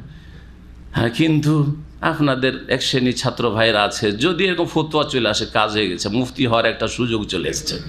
হ্যাঁ, মুফতি হওয়ার একটা সুযোগ চলে এসছে। এই 2-4টা ফতোয়া দিলেই না মুফতি বলে একটু ফেমাস হইতে পারবো। আমি মুফতি টুফতি হতে চাই না। হ্যাঁ, কোরআন এবং হাদিসের যেটুকু ব্যাখ্যা বুঝছি, আল্লাহ যেন তৌফিক দান এবং আল্লাহ যেন নাজাতের পথে রাখেন। সতর্ক সাবধান, এলম ছাড়া ফতোয়া দেবেন না। এতগুলি দলিল জানার পরও ফতোয়া দিতে যদি ভয় লাগে, তো যদি যার কাছে দলিল না, আরবি ভাষায় বুঝেন না, দলিলই দিতে পারেন কথা থেকে, শুনে শুনে ফতোয়া, শুনে শুনে ফতোয়া। আমি শেখের কাছে শুনেছি, যাওয়া যাওয়া ফতোয়া নাকি অমুক শেখ তো বলেছেন, আরে এক শেখ ও ভুলই বলেছেন। এক শেখ ফতোয়া দিচ্ছে যে রাগের অবস্থায় তালাক হয়ই না, এবার ঢালা হারে তালাক হয় না। তো কি আদর করতে করতে তালাক দেয় আছে নাকি? ভারত, বাংলাদেশ, পাকিস্তানে বা সৌদি আরবও কেউ আদর করে তালাক দেয় নাকি? স্ত্রীকে আদর করছে আর তালাক দিয়ে দিল, আছে নাকি কেউ? তাহলে রাগের অবস্থায় তালাক হয় না, দিল ফতোয়া এক শেখ, আর সেটাকে দিল ছেড়ে হোয়াটসঅ্যাপে এদিকে দিল ছড়িয়ে। এই বছর খানেক আগের ঘটনা। রাগের অবস্থায় তালাক হয় না মানে কারো তালাক হয় না। ভারত বাংলাদেশ তালাক দিলে তালাক হয়ই না। এই যে প্রবাসীরা তালাক দেয়, এই তুই বাপের বাড়ি কেন গেলি, আমার মার বিনা হুকুমে দিলাম তোকে তালাক, 3 তালাক, তালাক তালাক তালাক, একটিও তালাক হয় না, কারণ সবগুলি রাগের তালাক, তাই না? জাহেলদের ফতোয়া এগুলো। আরে ভাই, আপনাকে একটু আল্লাহকে ভয় করতে হবে, কোরআন এবং হাদিসের গবেষণা রাখতে হবে, আপনার হাদিসের জ্ঞান থাকতে হবে, কোরআনের জ্ঞান থাকতে হবে, ফিকহের জ্ঞান থাকতে হবে, বুঝতে হবে যে বিষয়টা কি। তারপরে আপনাকে রাগ কয় ভাগে বিভক্ত হইতে পারে, কোন অবস্থায় তালাক হইতে পারে রাগে, কোন অবস্থায় হইতে পারে না, এটা হচ্ছে ফতোয়া দেওয়া, আলেমের ফতোয়া। জাহেলের ফতোয়া দেবেন না। ঈসা আলাইহিস সালাম, বনি ইসরাইল যারা মূসা আলাইহিস সালাম উম্মত ছিলেন, তাদের মাঝে যে আলেমদের বিরোধ ছিল, সেগুলির ক্ষেত্রে চূড়ান্ত ফায়সালা দেওয়ার জন্য এসেছেন। বলে ওহিল্লা লাকুম বাদাল্লাযী হুররিমা আলাইকুম, তোমাদের জন্য যেসব হারাম করে দেওয়া হয়েছে এইসব আলেমদের মাধ্যমে, এটা হারাম, এটা হারাম, অথচ সেগুলি আল্লাহর বিধানে হালাল, সেগুলি হালাল ঘোষণা করার জন্য আমি এসেছি রাসূল হিসাবে, কারণ আমার কাছে ওহী এসছে। আসল বিষয়টা জানতে পেরেছি যে এইসব আলেমদের ফতোয়াটা ঠিক নাই। ওয়াজিতুকুম বিআয়াতিন মির রাব্বিকুম, এবং তোমাদের কাছে তোমাদের প্রতিপালকের পক্ষ থেকে আমি নিদর্শন নিয়ে এসেছি, আয়াত, মুজিজা। ফাত্তাকুল্লাহ, সুতরাং আল্লাহকে ভয় করো, আতিউন, এবং আমার আনুগত্য করো, আমার কথা মানো। বনি ইসরায়েল যাদের নাম ইহুদ, হ্যাঁ, নিজেদের নাম তারা রেখেছে এবং তারা ধর্মকে বিকৃত করেছে। ঈসা আলাইহিস সালামকে যারও সন্তান বলে অপবাদ দিয়েছে, তার মাকে অসতী বলে, হ্যাঁ, তারা অপবাদ দিয়েছে। এই চরিত্রহীনদেরকে সম্বোধন করলেন ফাত্তাকুল্লাহ, আল্লাহকে ভয় করো, আতিউন, আমার আনুগত্য করো। ইন্নাল্লাহ রব্বি ওয়া রব্বুকুম, আর শুনে রাখো, নিশ্চয়ই আল্লাহ আমার প্রতিপালক, রব ও রব্বুকুম, তোমাদের প্রতিপালক। এই দিক থেকে আমি আর তোমরা সমান। নবী রাসূলগণ আমাদের সাথে এই দিক থেকে কি সমান। এই কথাকে বেদাতীরা তিলকে তাল করে বুঝে না, অথচ কোরআন বলছে এটা কি আমাদের কথা, সহিহ আকীদার লোকদের কথা শুধু না, আল্লাহর কথা। আল্লাহ যেমন আমাদের রব, তেমনি নবীদের রব। আমাদের উপর যেমন 5 ওয়াক্ত নামাজ ফরজ, নবী মুহাম্মদ রাসূলুল্লাহ সাল্লাল্লাহু আলাইহি ওয়াসাল্লামের 5 ওয়াক্ত ফরজ ছিল কি ছিল না? হ্যাঁ, আমার জন্য আপনার জন্য যেগুলি হারাম, সেগুলি তাদের উপর হারাম ছিল কি না? ছিল। একমাত্র ব্যতিক্রম কিছু মাসাইলে যেগুলো কোরআন এবং হাদিসে স্পষ্ট প্রমাণিত, যেমন 4 স্ত্রীর বেশি কোনো উম্মত একসাথে রাখতে পারবে না, কিন্তু নবী করিম সাল্লাল্লাহু আলাইহি ওয়াসাল্লাম একসাথে 9 স্ত্রী রেখেছেন, একসাথে 9 স্ত্রী রেখেছেন, এবং এর বেশি বিবাহ শাদী করেছেন 13 পর্যন্ত কোনো কোনো রিওয়ায়াতে, অথবা 11। আম্বিয়া রসুলগণ আল্লাহর গোলামির ক্ষেত্রে, উবুদিয়াতের ক্ষেত্রে তারাও বান্দা আমরাও বান্দা, তারাও বান্দা আমরাও বান্দা। আপনিও দেশের নাগরিক, আর আপনার দেশের রাষ্ট্রপতিও দেশের নাগরিক, দুজনে সমান নাকি?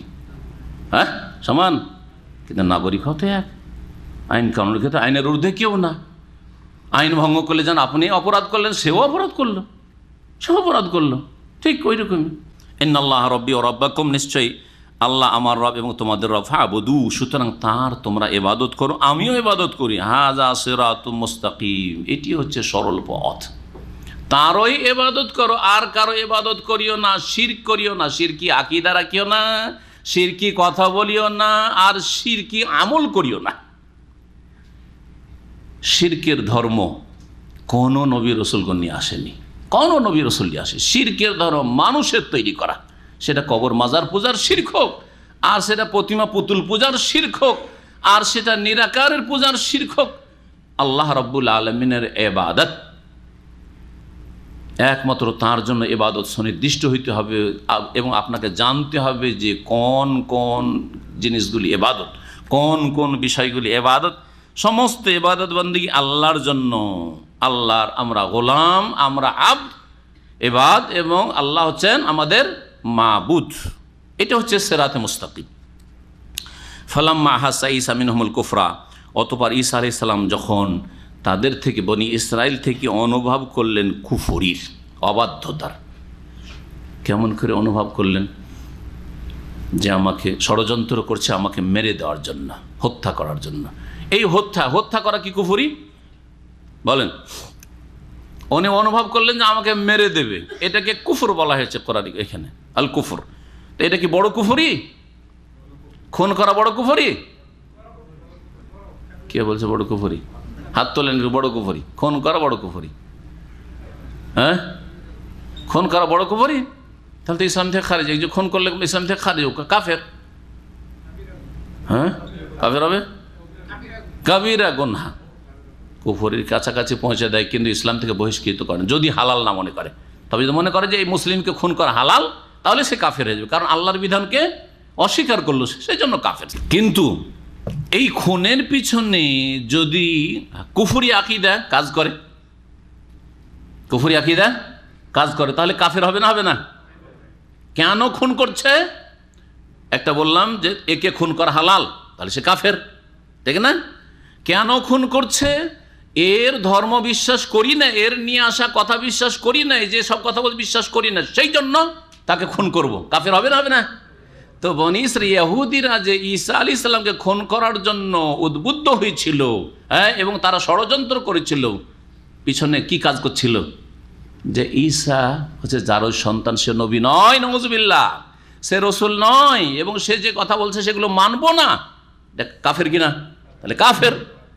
এই কুফরির কারণেই শত্রুতা, এই কুফরির কারণেই খুন করার জন্য উঠে পড়ে লাগা, ষড়যন্ত্র করা। সেই জন্য আল্লাহ রাব্বুল আলামিন এখানে ঈসা আলাইহিস সালামকে খুন করার জন্য যে তারা ষড়যন্ত্র করেছিল, তাকে এখানে কুফর বলে আখ্যায়িত করেছেন। ফালাম্মা আহাসা ঈসা মিনহুমুল কুফরা, অতঃপর যখন বনি ইসরাইল ইহুদিদের পক্ষ থেকে ঈসা আলাইহিস সালাম অনুভব করলেন কুফরির, যে এরা আমাকে খুন করার জন্য চক্রান্ত করছে, কালা, তখন সাথী সঙ্গীদের কাছে সাহায্য সহযোগিতা চাইলেন। বললেন, মান আনসারি ইলাল্লাহ, আল্লাহর পথে আমার কে সাহায্য করবে? মান আনসারি ইলাল্লাহ, আল্লাহর পথে আমার সাহায্যকারী কে আছো তোমরা? অর্থাৎ যদি হামলা করে আসে ইহুদিরা, তোমরা আমার পাশে দাঁড়াবে কিনা আল্লাহর দিনকে রক্ষা করার জন্য? একজন নবীকে বাঁচানো, একজন রসুলকে বাঁচানো, তার মানে আল্লাহর দিনকে বাঁচানো, ঠিক কিনা? এটা এই নয় যে গায়রুল্লাহর কাছে সাহায্য চাওয়া। আল্লাহ হেফাজতকারী, কিন্তু পাশে সহযোগী লাগবে না? লাগবে না? লাগবে। কাল আল হাওয়ারিউন, তখন তার হাওয়ারিগণ নবী সাল্লাল্লাহু আলাইহি ওয়াসাল্লামের সাথী সঙ্গীদেরকে সাহাবা বলা হয়, সাহাবি, আর ঈসা আলাইহিস সালামের সাথী সঙ্গীদেরকে কি বলা হয়? হাওয়ারি। হাওয়ারিগণ বললেন, নাহনু আনসারুল্লাহ, আমরা আল্লাহর সাহায্যকারী, আল্লাহর দ্বীনের সাহায্যকারী, আল্লাহর পথে সাহায্যকারী। আমান্না বিল্লাহ, কারণ আমরা আল্লাহর প্রতি ঈমান নিয়ে এসেছি। ওয়াশহাদ, আর আপনি সাক্ষী থাকুন হে ঈসা আলাইহিস সালাম, বিআন্না মুসলিমুন, যে আমরা মুসলিম। কি আমরা? মুসলিম। দেখলেন? তাহলে ঈসা আলাইহিস সালাম এবং তার উম্মতের ধর্ম কি ছিল? ইসলাম। ভালো করে শুনে রাখেন। মূসা আলাইহিস সালামের নিয়ে আসা দিন ছিল ইসলাম, ইব্রাহিম আলাইহিস সালামের নিয়ে আসা দিন ছিল ইসলাম, তারা মুসলিম ছিলেন। এই জন্য ওয়ালাকিন কান হানিফা মুসলিম আসবে। ইব্রাহিম আলাইহিস সালাম কি ছিলেন? একনিষ্ঠ মুসলিম ছিলেন। আদম আলাইহিস সালামের দিন ছিল ইসলাম। নূহ আলাইহিস সালামের দিন ছিল ইসলাম। ইসলাম মানে আত্মসমর্পণ করা, আল্লাহ যা আদেশ করেছেন আত্মসমর্পণ করা, আল্লাহ যা কিছু নিষেধ করেছেন সেটা মেনে নেওয়ার ক্ষেত্রে আত্মসমর্পণ করা, এর নাম হচ্ছে ইসলাম। সমস্ত নবী রাসূলগণের দিন কি ছিল? এক দিন ছিল। আর একটা দিন মানে ইন্নাদ-দীনা ইনদাল্লাহি আল ইসলাম, সেটা ইসলাম। কিন্তু বিভিন্ন মাসলা মাসাইলে মত পার্থক্য ছিল। পার্থক্য সময়ের উপযোগী যে সব মাসাইল সেই যুগে ছিল, সেই যুগে ওই রকম ছিল।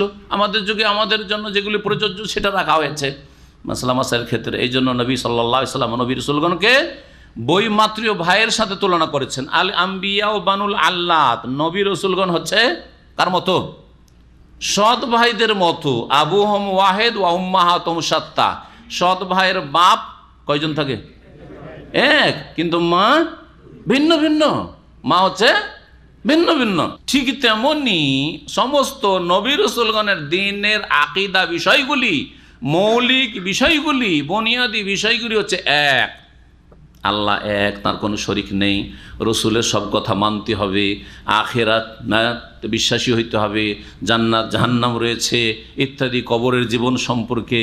তারপরে মৌলিক বিষয় হচ্ছে যে কোনো উম্মতের লোকদের জন্য সালাত, যাকাত, সাদাকা, ভালো কাজ করা, মন্দ কথা কাজ থেকে বেঁচে থাকা, ঠিক না?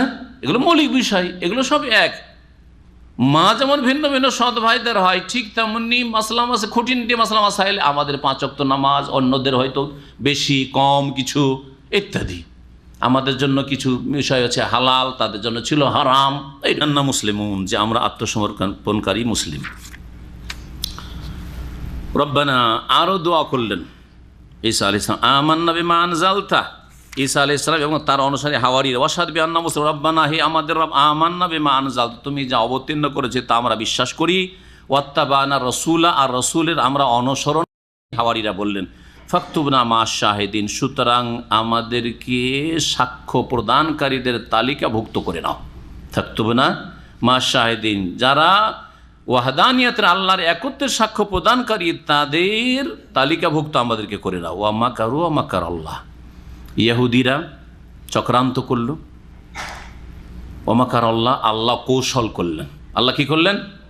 আল্লাহ চক্রান্ত করলেন বলবেন না। এই জন্য আদব কায়দার খেয়াল রাখবেন, আদব কায়দার খেয়াল রাখবেন। আপনাকে ভাষা বলার ক্ষেত্রে কোন ভাষাটি কোন ক্ষেত্রে প্রযোজ্য দেখেন। মাকর মানে ষড়যন্ত্র হয়, ছলনা হয়, হ্যাঁ, চক্রান্ত হয়, আবার কৌশল হয়, সবগুলি এক। কৌশল আর ষড়যন্ত্রের পার্থক্য কি দেখি, বাংলা কে বুঝেন ভালো করে বলেন। কৌশল, বুদ্ধিমান, বলেন পার্থক্য দুটোর মধ্যে। ষড়যন্ত্র আর কৌশল। অমুক ব্যক্তি বড় কৌশলী আর অমুক ব্যক্তি চক্রান্তকারী, একই কথা। ভালো ভালো উদ্দেশ্য কোনো কিছু করা, এটা হচ্ছে কৌশল। আর মন্দ উদ্দেশ্যে কোনো কিছু করা, এটা হচ্ছে ষড়যন্ত্র, ছলনা, তারপরে চক্রান্ত ইত্যাদি। বুঝছেন না? তারা করেছিল চক্রান্ত, ষড়যন্ত্র। আল্লাহ কি করেন? কৌশল করেন যে তোরা ক্ষতি করবি, তোরা ঈসা আলাইহিস সালামকে খুন করবি, আমি কৌশল করছি, কৌশল আঁটছি আমি। আল্লাহু খায়রুল মাকিরিন, আল্লাহ সর্বোত্তম কৌশলী। ইসকাল আল্লাহ, কি কৌশল আল্লাহ করলেন স্মরণ করো। যখন আল্লাহ বলে, ইয়া ঈসা, হে ঈসা, ইন্নী মুতাওয়াফিকা, আমি তোমাকে পূর্ণরূপে গ্রহণ করব। তাওয়াফা, ইয়াতাওয়াফা মানে হচ্ছে পূর্ণরূপে গ্রহণ করা, পূর্ণ নিয়ে নেওয়া। কারো কাছে 1000 রিয়াল পাবেন, 1000 দিয়েছেন, 1000 পুরাপুরি নিলেন, এটা হচ্ছে তাওয়াফা, পুরাপুরি নিলেন আপনি। আর 1000 যদি 900 নিলেন, তাহলে এটা পুরোপুরি নেওয়া হলো না। এই জন্য ইন্তেকালকে, মানুষের মৃত্যুকে ওয়াফাত বলা, কি বলা হয়? পূর্ণরূপে নিয়ে নেওয়া। একবারে শরীর থেকে আত্মাকে পূর্ণরূপে বিচ্ছিন্ন করে দেওয়া। জি হ্যাঁ, আত্মা গ্রহণ করাকে এই জন্য ওয়াফাত। আল্লাহ ইয়াতাওয়াফাল আনফুস, আল্লাহ প্রাণকে গ্রহণ করেন, পূর্ণরূপে গ্রহণ করেন। হিনা মৌতিহা, শরীর থেকে আত্মা এমনভাবে হয়ে যায় আর কোনো জ্ঞান থাকে না নিদ্রার অবস্থা। এই জন্য নিদ্রাকেও ওয়াফাতে সুগরা বলা হয়েছে। ওয়াল্লাতী লাম তামুত ফি মানামিহা, যাদের মৃত্যুর সময় এখনো আসেনি, তারা তা নিদ্রার অবস্থায়, ঘুমের অবস্থায় আল্লাহ তাদের প্রাণকে গ্রহণ করেন। এটাও আল্লাহ পাকের এক রকমের গ্রহণ করা। কারণ তখন যে আমরা এই জাগ্রত অবস্থায় যে কাজ করছি এই কাজ আর করতে পারি না। হ্যাঁ, যে খবর রাখছি আশেপাশের কোনো খবর রাখি না, কি হচ্ছে না হচ্ছে, বাড়িতে চুরি ডাকাতি হয়ে গেল, সব কিছু নিয়ে চলে গেল, কোনো খবর নেই, ঘুমিয়ে আছে। মহান আল্লাহ কি বলেছেন? ইন্নী মুতাওয়াফিক, বলবেন এটা কখন? ইয ক্বাল আল্লাহ ইয়া ঈসা, ঈসা আলাইহিস সালাম বলেছিলেন ইন্নী মুতাওয়াফিক। ঈসা আলাইহিস সালামকে আল্লাহ রাব্বুল বললেন, ইয়া ঈসা, হে ঈসা, ইন্নী মুতাওয়াফিকা। যখন দেখলেন আল্লাহ রাব্বুল আলামিন যে এখন ইহুদিরা ঈসাকে মারার জন্য তার বাড়ি ঘেরাও করছে, ওই সময় সুসংবাদ শুনিয়ে দিলেন ঈসা আলাইহিস সালামকে, দেখো ইন্নী মুতাওয়াফিকা, তোমাকে পূর্ণরূপে আমি গ্রহণ করব। একটি তাফসীর হচ্ছে তোমাকে এখান থেকে আমি পুরোপুরি গ্রহণ করব, সশরীরে তোমাকে নিরাপদ উঠিয়ে নেব। ওয়ারাফ কীভাবে সেটা গ্রহণ করব, তার ব্যাখ্যা ওয়ারাফিউকা ইলাইয়া, আমার নিকটে তোমাকে উঠিয়ে নেব, আকাশে উঠিয়ে নেব। রাফিউকা ইলাইয়া, আমার কাছে কি করব? উঠিয়ে নেব। আল্লাহ কোথায় উঠিয়েছেন ঈসা আলাইহিস সালামকে? হ্যাঁ, কোথায় উঠিয়েছেন? আকাশে উঠিয়েছেন। তো আল্লাহ তাহলে কোথায় আছেন? আরে আমার দিকে উঠিয়ে নেব, ইলাইয়া মানে কি? আমার দিকে, তাই না? ভালো করে বুঝেন, আকীদা বুঝেন। কারণ আমাদের দেশের আশআরী আর মাতুরিদি মতবাদে বিশ্বাসীরা তারা বলে আল্লাহ সর্বত্র বিরাজমান। আল্লাহর জন্য দিক বলা যাবে না, যে আল্লাহ ওই দিকে আছে বলা যাবে না, আল্লাহ ওই দিকে আছে আকাশের দিকে, ওটা বলা যাবে, দিকই বলা যাবে না বলছে। এবং তারা এই ভ্রান্ত মতবাদী মাদ্রাসায় পড়ায়, কওমি মাদ্রাসা, আলিয়া মাদ্রাসা, এটাই পড়া হয়। আমরা পড়েছি ওই সব কিতাব, হ্যাঁ, ওই লজিক মান্তিকের কিতাব, আর তারপরে আপনার ওই কি বলছে ইলমুল কালাম, আকিদার নামে ভ্রান্ত ইলমুল কালাম পড়ায় তারা, তাতে পড়িয়েছে হ্যাঁ, লা ইউহাদ্দু ওয়া লা ইউতাসাওয়ারু তাআলা আনিল জিসমে ওয়াল জিহাতে, আল্লাহকে পরিব্যাপ্ত করা যায় না, ঠিক আছে, এটা ঠিক আছে, লা ইউহাদ্দু, আল্লাহকে ঘেরা যায় না, ওয়া লা ইউতাসাওয়ারু, আল্লাহ সম্পর্কে ধারণা করা যায় না, ঠিক আছে। তারপর বলছে তাআলা আনিল জিসমে ওয়াল জিহাতে, আল্লাহ দেহ থেকে মুক্ত। জিসম কথাটি, দেহ কথাটি কোরআন হাদিস আসেনি, আমরা বলবো না, কিন্তু আল্লাহর নফসের কথা এসছে, নফস বলবো। কোরআন আছে না নেই? নফস ওয়াইহাজ্জার কোন নফসা। তারপরে আনিল জিহাতে, আল্লাহ দিক থেকে ঊর্ধ্বে, আল্লাহর কোনো দিক নেই। অর্থাৎ এই আকীদা যে কওমি মাদ্রাসায় পড়ানো হয়, আলিয়া মাদ্রাসায়, তারা বলে আল্লাহকে বলা যাবে না, আল্লাহ এই কথা বলা যাবে না, আল্লাহ কোনো দিক নেই, সব দিকে নাকি আল্লাহ। আল্লাহ কোন দিকে তাদের কাছে? তাআলা আনিল জিসমি ওয়াল জিহাতি, আল্লাহর কোনো জিহাদ দিকই নেই, দিক বলা যাবে না। অথচ কোরআন কি বলছে? রাফেওকা, ভালো করে বুঝেন কোরআন, রাফেওকা ইলাইয়া, তোমাকে উঠাবো, ইলাইয়া আমার দিকে। কোন দিকে? তাহলে দিক আছে আল্লাহর, কোন দিকে উঠিয়েছেন? কি আকীদা রাখেন? এই যে যারা মাতুরিদি আকীদায় বিশ্বাসী, হ্যাঁ, আর সহি আকীদার উলামায়ে কেরামদের বিরুদ্ধে বলছেন, আর আমিন বললে মসজিদ থেকে তাড়িয়ে দিতে বলছেন, এই ফিতনাবাজ, এই গুমরাহগুলি কি বলবে? রাফেওকা ইলাইয়া, আল্লাহ সর্বত্র বিরাজমান, আল্লাহর কোনো দিক নেই, দিক নেই, তো আল্লাহ তো বলছেন আমার দিকে উঠাবো। তাদেরও তো আকীদা আল্লাহ ঈসা আলাইহিস সালাম কোথায় উঠিয়েছেন। এটা কি শুধু আহলে হাদিস ওলামাদের আকীদা না আমাদের দেশের ওই দেওবন্দি বেরলভী সবার আকীদা? এই কি আকীদা যে আল্লাহ ঈসাকে কোথায় উঠিয়েছেন? আকাশে উঠিয়েছেন। তাহলে বোঝা গেল যে এলাইয়া যখন বলছে আমার দিকে উঠাবো, আল্লাহ কোন দিকে আছেন? তাহলে আকাশের দিকে আছেন, ঠিক না? আপনার প্রকৃতি, নেচারও বলে যে আল্লাহ আকাশে আছেন। আপনার প্রকৃতি, মন, আপনি মুখে বলেন আর না বলেন, মুখে গুমরা হয়ে গেছেন, কিন্তু আপনার মন বলে যে আল্লাহ আকাশে আছেন। যখন আমরা দোয়া করি, কেউ আপনাকে মারছে, দেখেছেন না এরকম দৃশ্য? এটা লোকে ধরে মারছে, তখন কি করে? আল্লাহ তুমি বিচার করো, বলে না? বলেন না? ও জাহেলও জানছে আল্লাহ উপরে আছে, আল্লাহ তুমি বিচার করো, বলে কেন? আল্লাহ তুমি বিচার করো, সব দিকেই তো আছো তুমি। দেখেছেন কোনোদিন কাউকে এরকম করতে? কিভাবে এরা গোমরা হয়েছে? কোরআন বিরোধী আকীদা। রাফেওকা ইলাইয়া, আমার দিকে তোমাকে উঠাবো, আকাশে উঠিয়েছেন আল্লাহ রাব্বুল আলামিন। অমুতাহিরাকা মিনাল্লাযিনা কাফারু, এবং তোমাকে আমি পবিত্র করব, মুক্ত করব, মিনাল্লাযিনা কাফারু, কাফেরদের থেকে। কাফের কারা? বনি ইসরায়েলের ইহুদিরা। ইহুদিদেরকে আল্লাহ এখানে কি বললেন? কাফের। যারা ঈসা আলাইহিস সালামের নিয়ে আসা দাওয়াতকে, ওহীকে অস্বীকার করেছিল ইহুদিরা, তাদেরকে আল্লাহ কাফের বলে আখ্যায়িত করলেন। তারা কাফের, কারণ ঈসা আলাইহিস সালামের রিসালাতকে অস্বীকার করেছে। আলহামদুলিল্লাহ, সুম্মা আলহামদুলিল্লাহ, যে আলহামদুলিল্লাহ আমরা এই শেষ নবীর উম্মত প্রত্যেক নবী রসুলকে বিশ্বাস করি, তাই না? আপনি আমিও যদি একজন নবীকে অস্বীকার করি যে অমুকের নবী মানি না, কাফের ওই ইহুদিদের মতো। লা নুফাররিকু বাইনা আহাদিন মির রাসূলিহি, কোনো পার্থক্য করি না রাসূলগণের প্রতি ঈমান নিয়ে আসার ক্ষেত্রে। হ্যাঁ, বিস্তারিত শেষ নবীকে মানতে হবে, কারণ আপনার রসুল হিসাবে আগের দিনগুলিতে ঘাটতি বাড়তি করে আল্লাহ যে শেষ দিন, লাস্ট এডিশন আল্লাহ পাঠিয়েছেন দিনের, সেটা হচ্ছে কোরআন এবং সুন্নাহ। সুতরাং জীবনের প্রতিটি ক্ষেত্রে রাসূলুল্লাহ সাল্লাল্লাহু আলাইহি ওয়াসাল্লামকে ফলো করতে হবে। আর এমনি রাসূল হিসাবে শ্রদ্ধার সাথে আপনাকে নাম নিতে হবে, ঈমান রাখতে হবে, দৃঢ় বিশ্বাস রাখতে হবে যে সমস্ত আম্বিয়া রাসূলগণ হক, ওয়ান নাবিয়ুনা হাক্কুন, দোয়া শিখিয়েছেন রাসূলুল্লাহ, সমস্ত নবী হচ্ছেন হক। তোমাকে কাফেরদেরকে পবিত্র করো। এই পবিত্র করার অর্থ কি কে বলতে পারেন? কাফের থেকে পবিত্র করবো। আল্লাহ কাফের থেকে কি পবিত্র করবেন? ঈসা আলাইহিস সালামকে বলেন। সময় চলে যাচ্ছে, একটু শরীক হন আপনারা, যাতে ঘুম ভাঙে। একটু ঘুমান না তো কেউ? হ্যাঁ হ্যাঁ বলেন।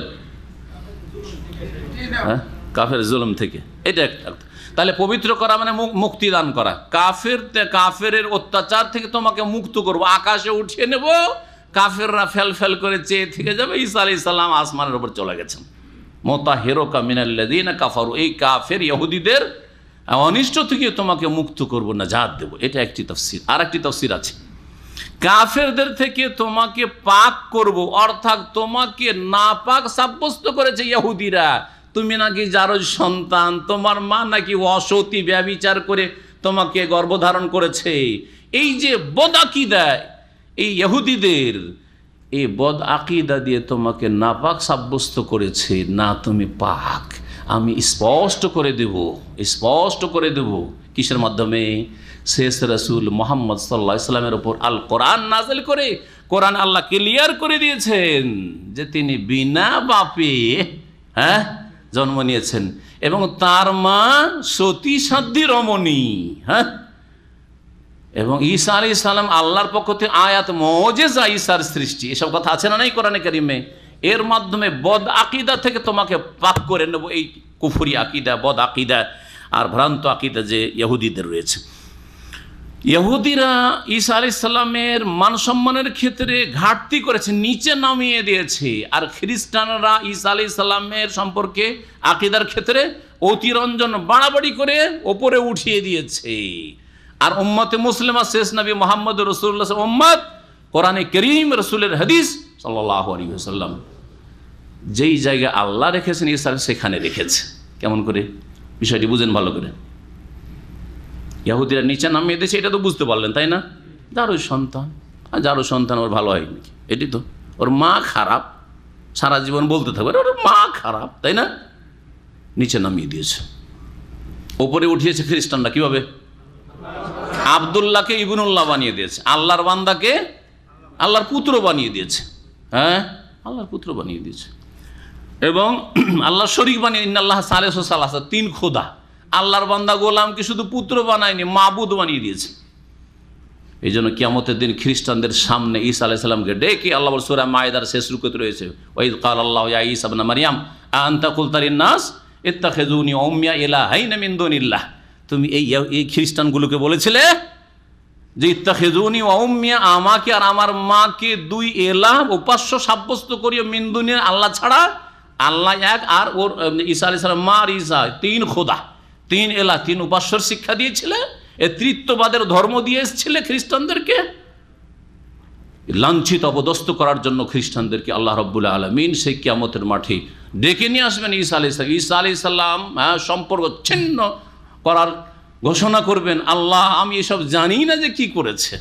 ফালাম্মা তাওয়াফাইতানি কুনতা আনতার রাকিব আলী, যতদিন বেঁচে ছিলাম ও কুনতু আলাইহিম শাহিদা মা দুমতু ফীহিম, যতদিন বেঁচে ছিলাম আমি তো জানি, হ্যাঁ, ততদিন তাদেরকে সহি শিক্ষাই দিয়েছি। কিন্তু আমার ইন্তেকাল, আমার ওপরে উঠিয়ে না।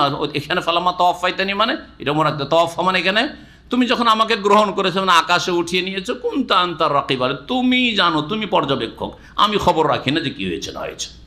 তাহলে বুঝা গেল ঈসা আলাইহিস সালাম আসমানের উপর থেকেও খবর রাখেন না যে ঈসা আলাইহিস সালামের নামে, তার ধর্মের নামে তারা তৃত্ববাদের মুশরিক হয়ে গেছে, তৃত্ববাদে বিশ্বাসী মুশরিক।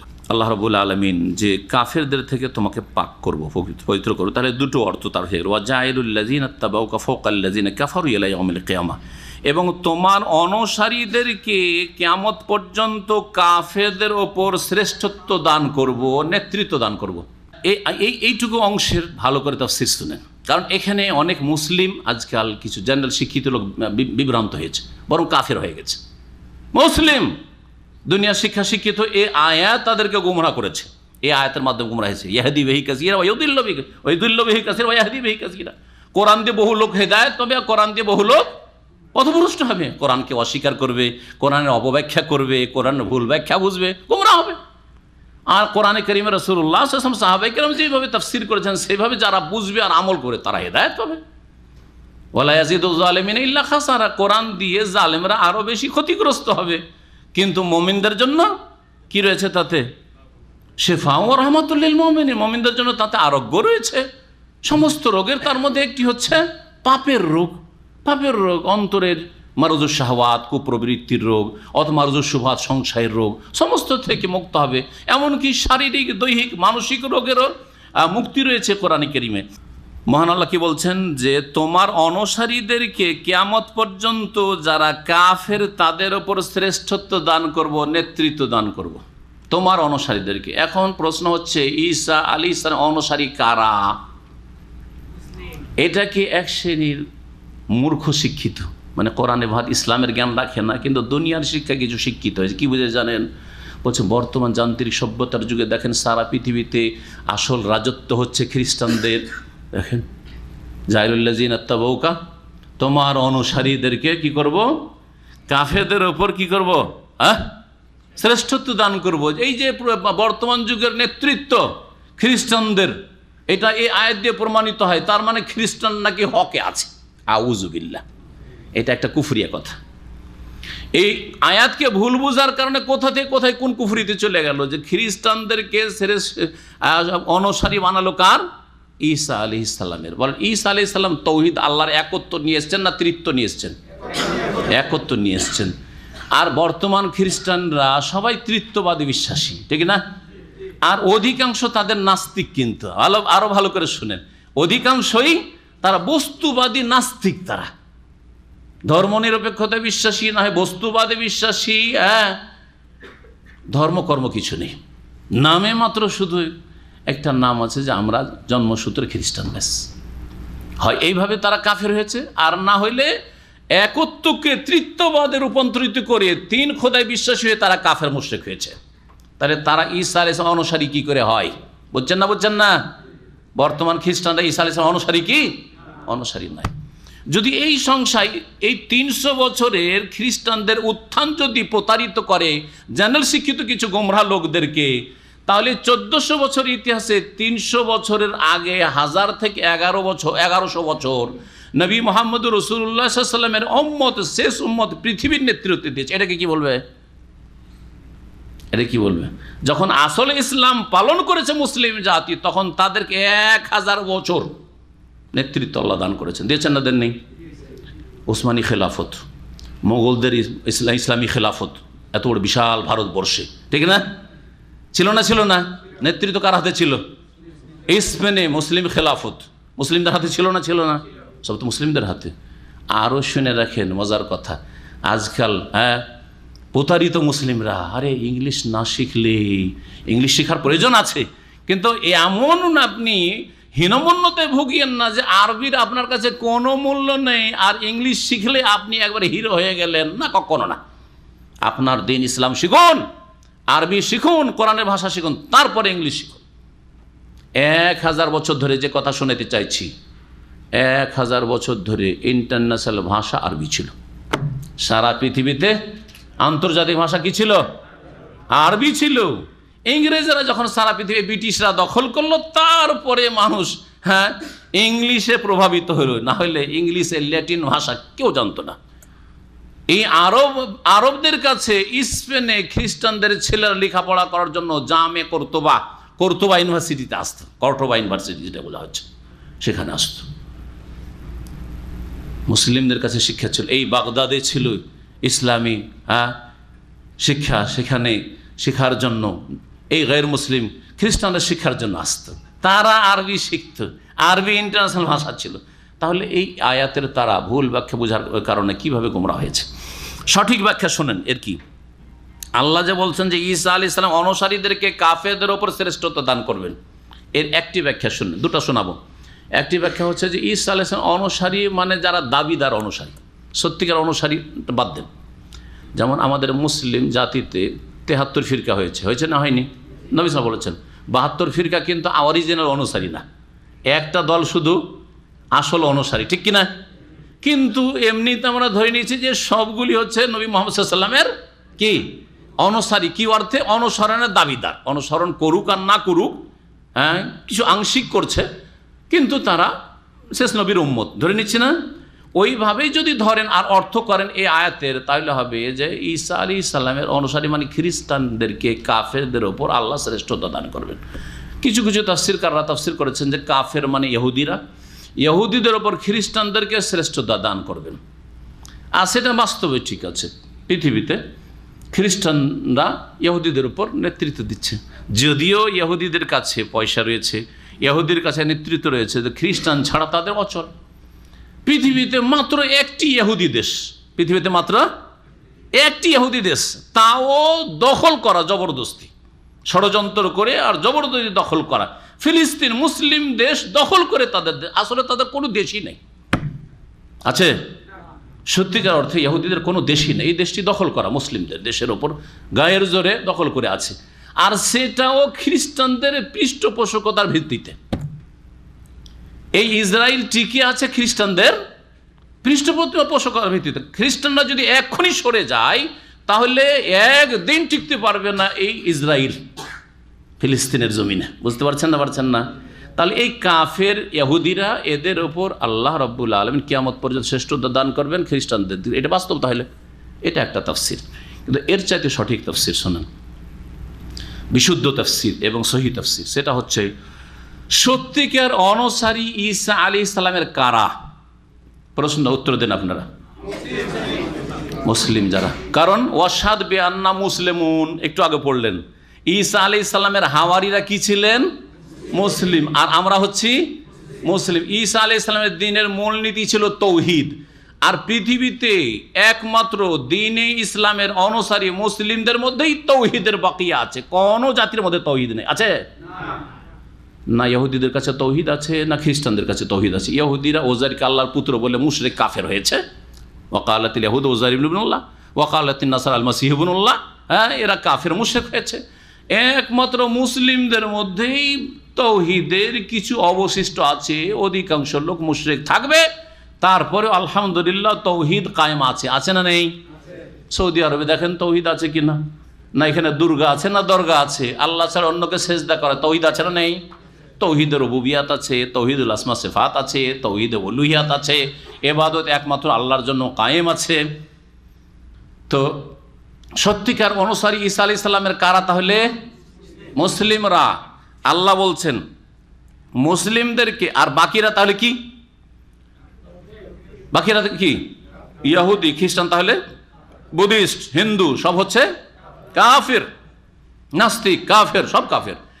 কাফেরদের ওপর কিয়ামত পর্যন্ত আল্লাহ ঈসা আলাইহিস সালামের সত্যিকার অনুসারীদেরকে নেতৃত্ব দান করবেন, শ্রেষ্ঠত্ব দান করবেন। বোঝা গেল না আয়াতের তাফসীর? এখন প্রশ্ন ওঠে, আমরাই তো মার খাচ্ছি, মারছে কাফেররা আর মার খাচ্ছি আমরা, গোলামি করছি আমরা, তাহলে কোথায় আল্লাহ আমাদেরকে ফাওকা বলেছেন? ওপরে, আমরা তো নিচে, ঠিক না? নিচে কেন? এর উত্তর দিতে হবে আপনাদেরকে। হ্যাঁ, আল্লাহর দিন থেকে সরে যাওয়ার কারণেই মুসলিম জাতি আল্লাহর দিন থেকে অনেক দূরে সরে গেছে। যখন দ্বীনি শক্তি, ইমানি শক্তি হারিয়ে ফেলেছে মুসলিমরা, তাহলে আমাদের কাছে ইমানি শক্তি নেই। যে শক্তি প্রয়োজন নেতৃত্বের জন্য, ইমানি শক্তি, ওই ইমানি শক্তি নেই আমাদের কাছে। রাষ্ট্রীয় ক্ষেত্রে ইমানি শক্তি আমাদের নেই, বুঝা গেছে? আদালতের ক্ষেত্রে ইসলামী শক্তি নেই, ওদের তৈরি করা মতবাদ দিয়ে চলছে। এমনকি নামাজের ক্ষেত্রে ইমানি শক্তি নেই, অধিকাংশ বেনামাজি, শতকরা 95 জন বেনামাজি আছে। তাহলে ইমানি শক্তি ব্যক্তি পর্যায়েও নেই, পারিবারিক ক্ষেত্রেও নেই, সামাজিক ক্ষেত্রেও নেই, অর্থনীতিতেও নেই, রাষ্ট্রনীতিতে নেই। আমাদের মুসলিম সমাজে বর্তমান যে পরিস্থিতি, আজকে 300-400 বছর থেকে যখন থেকে আমরা জলিল লাঞ্ছিত হয়েছি, আমরা ইমানি শক্তি হারিয়ে ফেলেছি। বুঝছেন না? ইমানি শক্তি আমরা হারিয়ে ফেলেছি। তাহলে আছে কি আমাদের কাছে? সামান্য কিছু পার্থিব শক্তি, কিছু অস্ত্র, তাও কিনতে হয় ওদের কাছ থেকে, তাই না? আমরাও বানাইতে পারি না কিছু। একটা এরোপ্লেন কোনো মুসলিম বানাইতে পারে না, মুসলিম দেশ বানাইতে পারে না, তাই না? এটা যুদ্ধ জাহাজ বানাইতে পারে না। তাহলে ওদের কাছ থেকে ধার করা কিছু পয়সা দিয়ে কেনাকাটা করে আমাদের কাছে সামান্য কিছু অস্ত্র আছে, পার্থিব শক্তি। আর ওদের কাছে, ইহুদি নাসারাদের কাছে পার্থিব শক্তি আছে না নেই? আমাদের চাইতে বেশি আছে না কম আছে? বেশি আছে। ওদের কাছে পার্থিব শক্তি আছে আমাদের চাইতে অনেক শক্তিশালী, আমাদের কাছে অল্প। এখন আমাদের লড়াই চলছে পার্থিব শক্তি দিয়ে, আমাদেরও পার্থিব শক্তি, ওদেরও পার্থিব শক্তি। পার্থিব শক্তিতে লড়াই হলে দুই দিক থেকে আল্লাহর সুন্নাতুল্লাহ নীতিমালা হচ্ছে, যার কাছে বেশি শক্তি আছে কি করবে? সে জিতবে, সে নেতৃত্ব দেবে, ঠিক না? আর ইমানি শক্তি আমাদের নেই। যদি আমাদের ইমানি শক্তি থাকতো তাহলে তাদের পার্থিব শক্তি যতই শক্তিশালী হোক না কেন, কাম্মিন ফিয়াতিন কালিলা গালাবাত ফিয়াতান কাসীরা বিইজনিল্লাহ, তাহলে অল্প সংখ্যক হয়েও, অল্প অস্ত্র নিয়েও, ইমানের বলে, আমলের বলে, সততার বলে, নেক জীবনের বলে, ইমানি শক্তির বলে বড় বড় দলের ওপর বিজয় লাভ করা সম্ভব হইত। সেই শক্তি আমরা হারিয়ে ফেলেছি। এটা যদি বলেন শুধু আপনি এগুলো কাল্পনিক কথা বলছেন, কাল্পনিক না বাস্তব? আবু বকর, ওমর, ওসমান, আলী, খেলাফাত রাশেদা, তাদের কাছে কোন পার্থিব শক্তি ছিল? দুনিয়ার নেতৃত্ব দিয়েছেন না দেন নাই? পারস্য শক্তি, এত বড় পরাশক্তিকে একবার নির্মূল করেছেন না করেন নাই? রোম সাম্রাজ্যকে নির্মূল করেছেন না করেন নাই? কোন শক্তি ছিল? পার্থিব শক্তি। কিন্তু ইমানি শক্তি ছিল, স্ট্রং ছিল।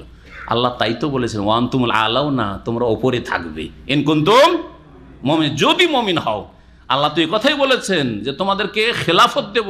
সূরা নূর পড়ে দেখেন, ওয়াদাল্লাহুল্লাযিনা আমানু মিনকুম ওয়া আমিলুস সলিহাত। আয়াতের তাফসীর লম্বা করলে আবার ওদিকে চলে যায়। আল্লাহ বলছে লা ইস্তাখলিফান্নাহু ফিল আরদ, অবশ্যই খেলাফত দেব, অবশ্যই খেলাফত দেব তাদেরকে, ইমানদার সৎকর্মশীল হলে। কিন্তু শর্ত শেষখানে বলছেন ইয়াবুদুনানি, কি? আমার একমাত্র ইবাদত করতে হবে। 95 জন মুসলিম আল্লাহর ইবাদত করে না, মসজিদে যায় না, রমজানে কিছু ধর্মকর্ম করে, ইয়াবুদুনানি নাই, লা ইউশরিকুনা বি শাই, আমার সাথে যেন শিরক না করে। শতকরা 95 নয়, 99 জন শিরকি আকীদায় বিশ্বাসী, কবর মাজার পূজার ধর্মে বিশ্বাসী, পীরতন্ত্রে বিশ্বাসী, হলুল ওয়াহদাতুল ওজুদে বিশ্বাসী, বরং আলেম সমাজ এসব শিরকি কুফরি আকীদায় বিশ্বাসী। কি করবেন আপনি? কোথা থেকে এই নেতৃত্ব পাবেন আপনি? আলেম সমাজ যদি ওয়াহদাতুল ওজুদ শিখায়, আনাল হক হোসেন মানুষের হেল্লাজ বলে, আল্লাহর বড়ি বলে হয়েছে, নিজে আল্লাহ দাবি করে, এ কথা যদি আলেম সমাজ শিখায়, তাহলে সেই জাতিকে কি করে আল্লাহ নেতৃত্ব দেবেন? অন্তুমুল আলাউনা আসফালুন, নিচে নামিয়ে দেবে আল্লাহ রাব্বুল। তাই করেছেন আল্লাহ রাব্বুল আলামিন। 800 বছর ভারতে আল্লাহ সুযোগ দিয়েছেন মোগলদেরকে, কবর মাজারের ধর্ম ছাড়া আর কিছু করেনি। পীরতন্ত্রের ধর্ম ছাড়া ভারতে আর কোনো খেদমত দেখা যায়নি। বড় বড় ইউনিভার্সিটি কোথাও আজকে দেখা যাচ্ছে না। আল আজহারের মতো তো একটা ইউনিভার্সিটি ভারতেও থাকতে পারতো। 800 বছরের রাজত্ব, কোথায় সেই সব ইউনিভার্সিটি? নেই কেন? নামগন্ধ কেন নেই? যখন কিছু হয়নি, দিনের ইসলামের কাজ হয়নি, আল্লাহ বেশ একটা বেটার চান্স কয়েকশো বছরে দিয়েছেন, তারপর আল্লাহ এই নেতৃত্ব ছিনিয়ে নিয়েছেন। আবার ফিরে আসেন সূরা বনী ইসরাঈল পড়ে দেখেন, ওয়াইন উদ্তুম উদনা, ছোট্ট কথা, তোমরা ফিরে আসো, আমিও ফিরে আসবো। তোমরা আল্লাহর দিনের দিকে ফিরে আসো, মসজিদের দিকে ফিরে আসো, কোরআন সুন্নাহর বাস্তবায়নের দিকে ফিরে আসো, তাওহীদ সুন্নাতের দিকে ফিরে আসো, শিরক বিদআত থেকে ফিরে আসো, আমিও তোমাদের জন্য খেলাফত নিয়ে ফিরে আসবো, আমিও তোমাদের জন্য নেতৃত্ব নিয়ে ফিরে আসবো। আল্লাহ বলে দিয়েছেন। জি, আল্লাহ যেন আমাদেরকে দিনের দিকে ফিরে আসার তৌফিক দান করেন। কথা লম্বা হয়ে যাচ্ছে, এরপরে চলি অল্প কয়েকটি আয়াত তাফসীর করে শেষ করব। মহান আল্লাহ বলছেন, সুম্মা ইলাইয়া মারজিউকুম, অতঃপর তোমাদের আমার দিকেই প্রত্যাবর্তন স্থল, ফাআহকুম বাইনাকুম ফিমা কুনতুম ফিহি তাখতালিফুন, যেসব বিষয়ে তোমরা মতবিরোধ করছিলে সেসব বিষয়ে তোমাদের মাঝে আমি চূড়ান্ত ফয়সালা করে দেব। ঈসা আলাইহিস সালামের অনুসারী তাহলে আমরা কি জানলাম? সত্যিকার অনুসারী মুসলিমরা। আমরা বলবো না, কারণ আমরা যদি খাঁটি মুসলিম না হই তাহলে আমরা না। সত্যিকার যারা মুসলিম তারা হচ্ছে, ওদেরকে আল্লাহ যুগে যুগে কি করবেন? ওপরে রাখবেন। ওয়াজাইরুল লাযিনা তাবাউকা ফাওকাল লাযিনা, আবু বকর, ওমর, ওসমান, উমাইয়া গোত্র, আব্বাসী গোত্র, তারপরে উসমানী খেলাফত, তারপরে মোগল খেলাফত, এদেরকে কাফেরদের ওপর রেখেছেন। ভারতের যদি 800 বছর রাজত্ব নেন মুসলিমদের, সব সময় হিন্দুরা সংখ্যাগরিষ্ঠ ছিল, ছিল কি ছিল না?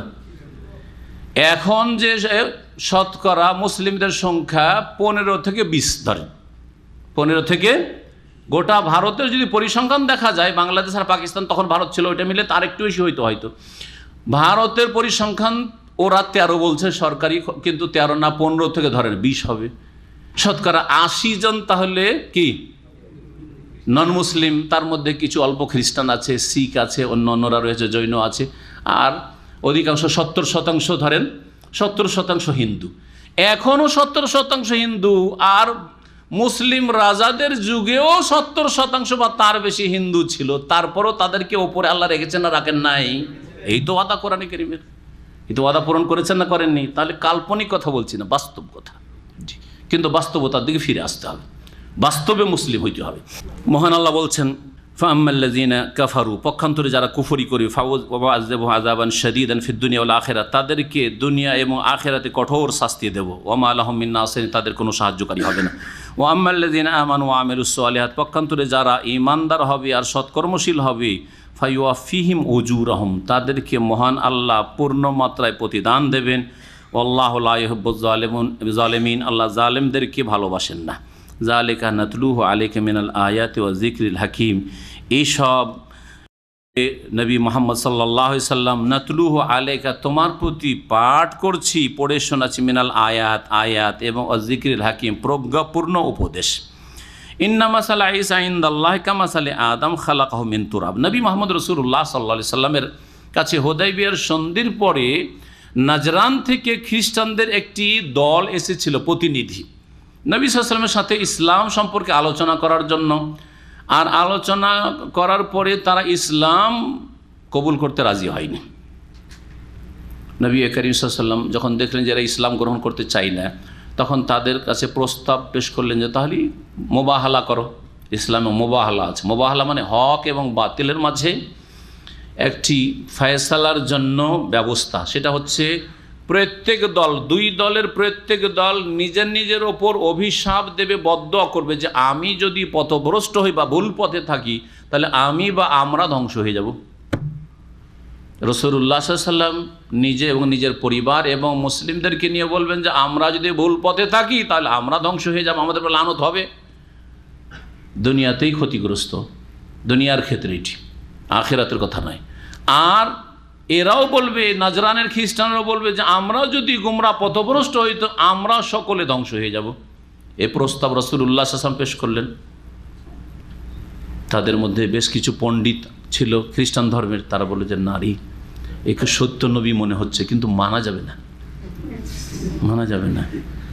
আর এর সাথে যখন সত্য নবী, তো এর সাথে মোবাহালা যদি করি, বদদুয়া নিজেদের ওপর দিই, তো আমরা সব ধ্বংস হয়ে যাব, আমাদের ছেলে মেয়ে সব ধ্বংস হয়ে যাবে, কিছুই বাঁচবে না।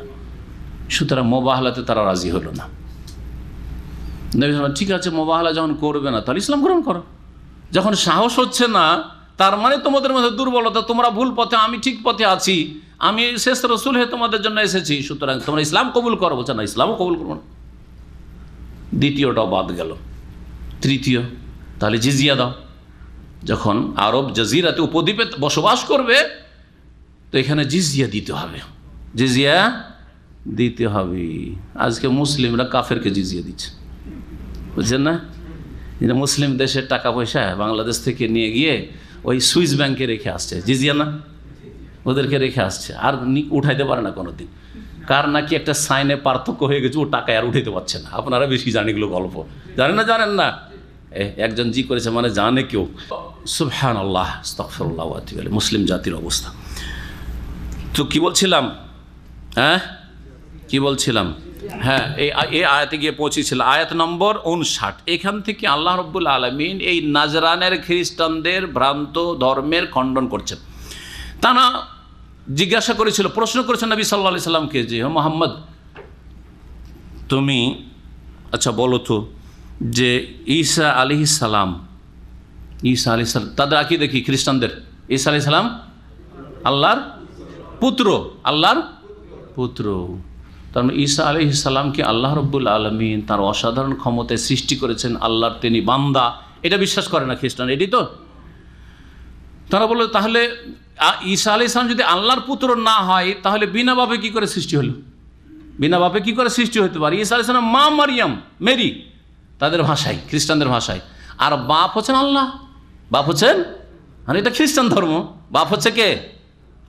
আব হচ্ছে আল্লাহ, আর ইবন হচ্ছে ঈসা আলাইহিস সালাম। এটা হচ্ছে তাদের আকীদা। তো তুমি যে বলছো যে ঈসা আলাইহিস সালাম আল্লাহর পুত্র না, তো বাপ কোথায়? বাপ তো নাই, তাহলে কীভাবে পয়দা হবে? তারা যে এটা মুজিজা, এটা অস্বীকার করতো, মানত না বা মানেও না খ্রিস্টানরা বর্তমানে এখনও। এর জবাবে আল্লাহ রাব্বুল এই আয়াত নাজিল করলেন যে দেখো, ঈসার সৃষ্টিটা আদম আলাইহিস সালামের সৃষ্টির মতো। তো আদমের সৃষ্টি মানো কি মানো না? এখন যদি খ্রিস্টানদেরকে জিজ্ঞেস করেন, তারাও আদম বলে, আদম জানে। ইহুদিরাও আদমকে জানে যে প্রথম মানুষ হচ্ছে আদম, তাই না?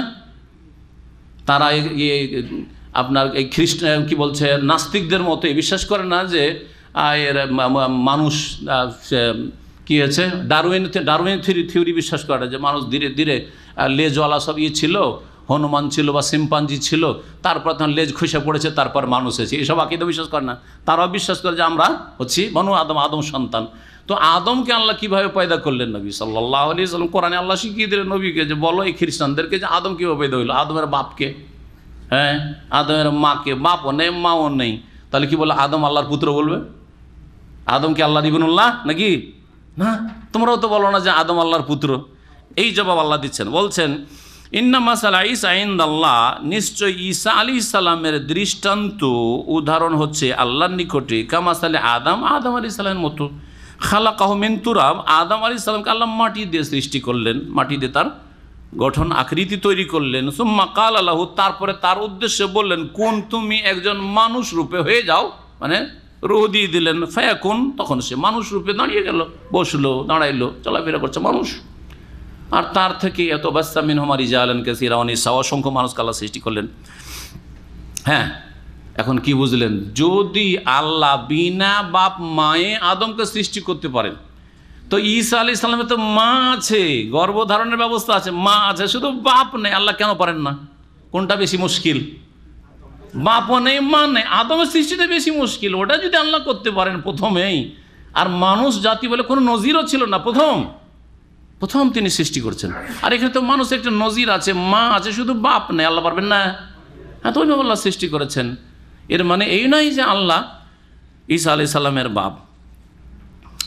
আল হাক্কু মির রব্বিক, এই হচ্ছে সত্য তোমার রবের পক্ষ থেকে, হে নবী মুহাম্মদ সাল্লাল্লাহু আলাইহি ওয়াসাল্লাম। ফালা তাকুম মিনাল মুমতারিন, সন্দেহকারীদের অন্তর্ভুক্ত হইও না।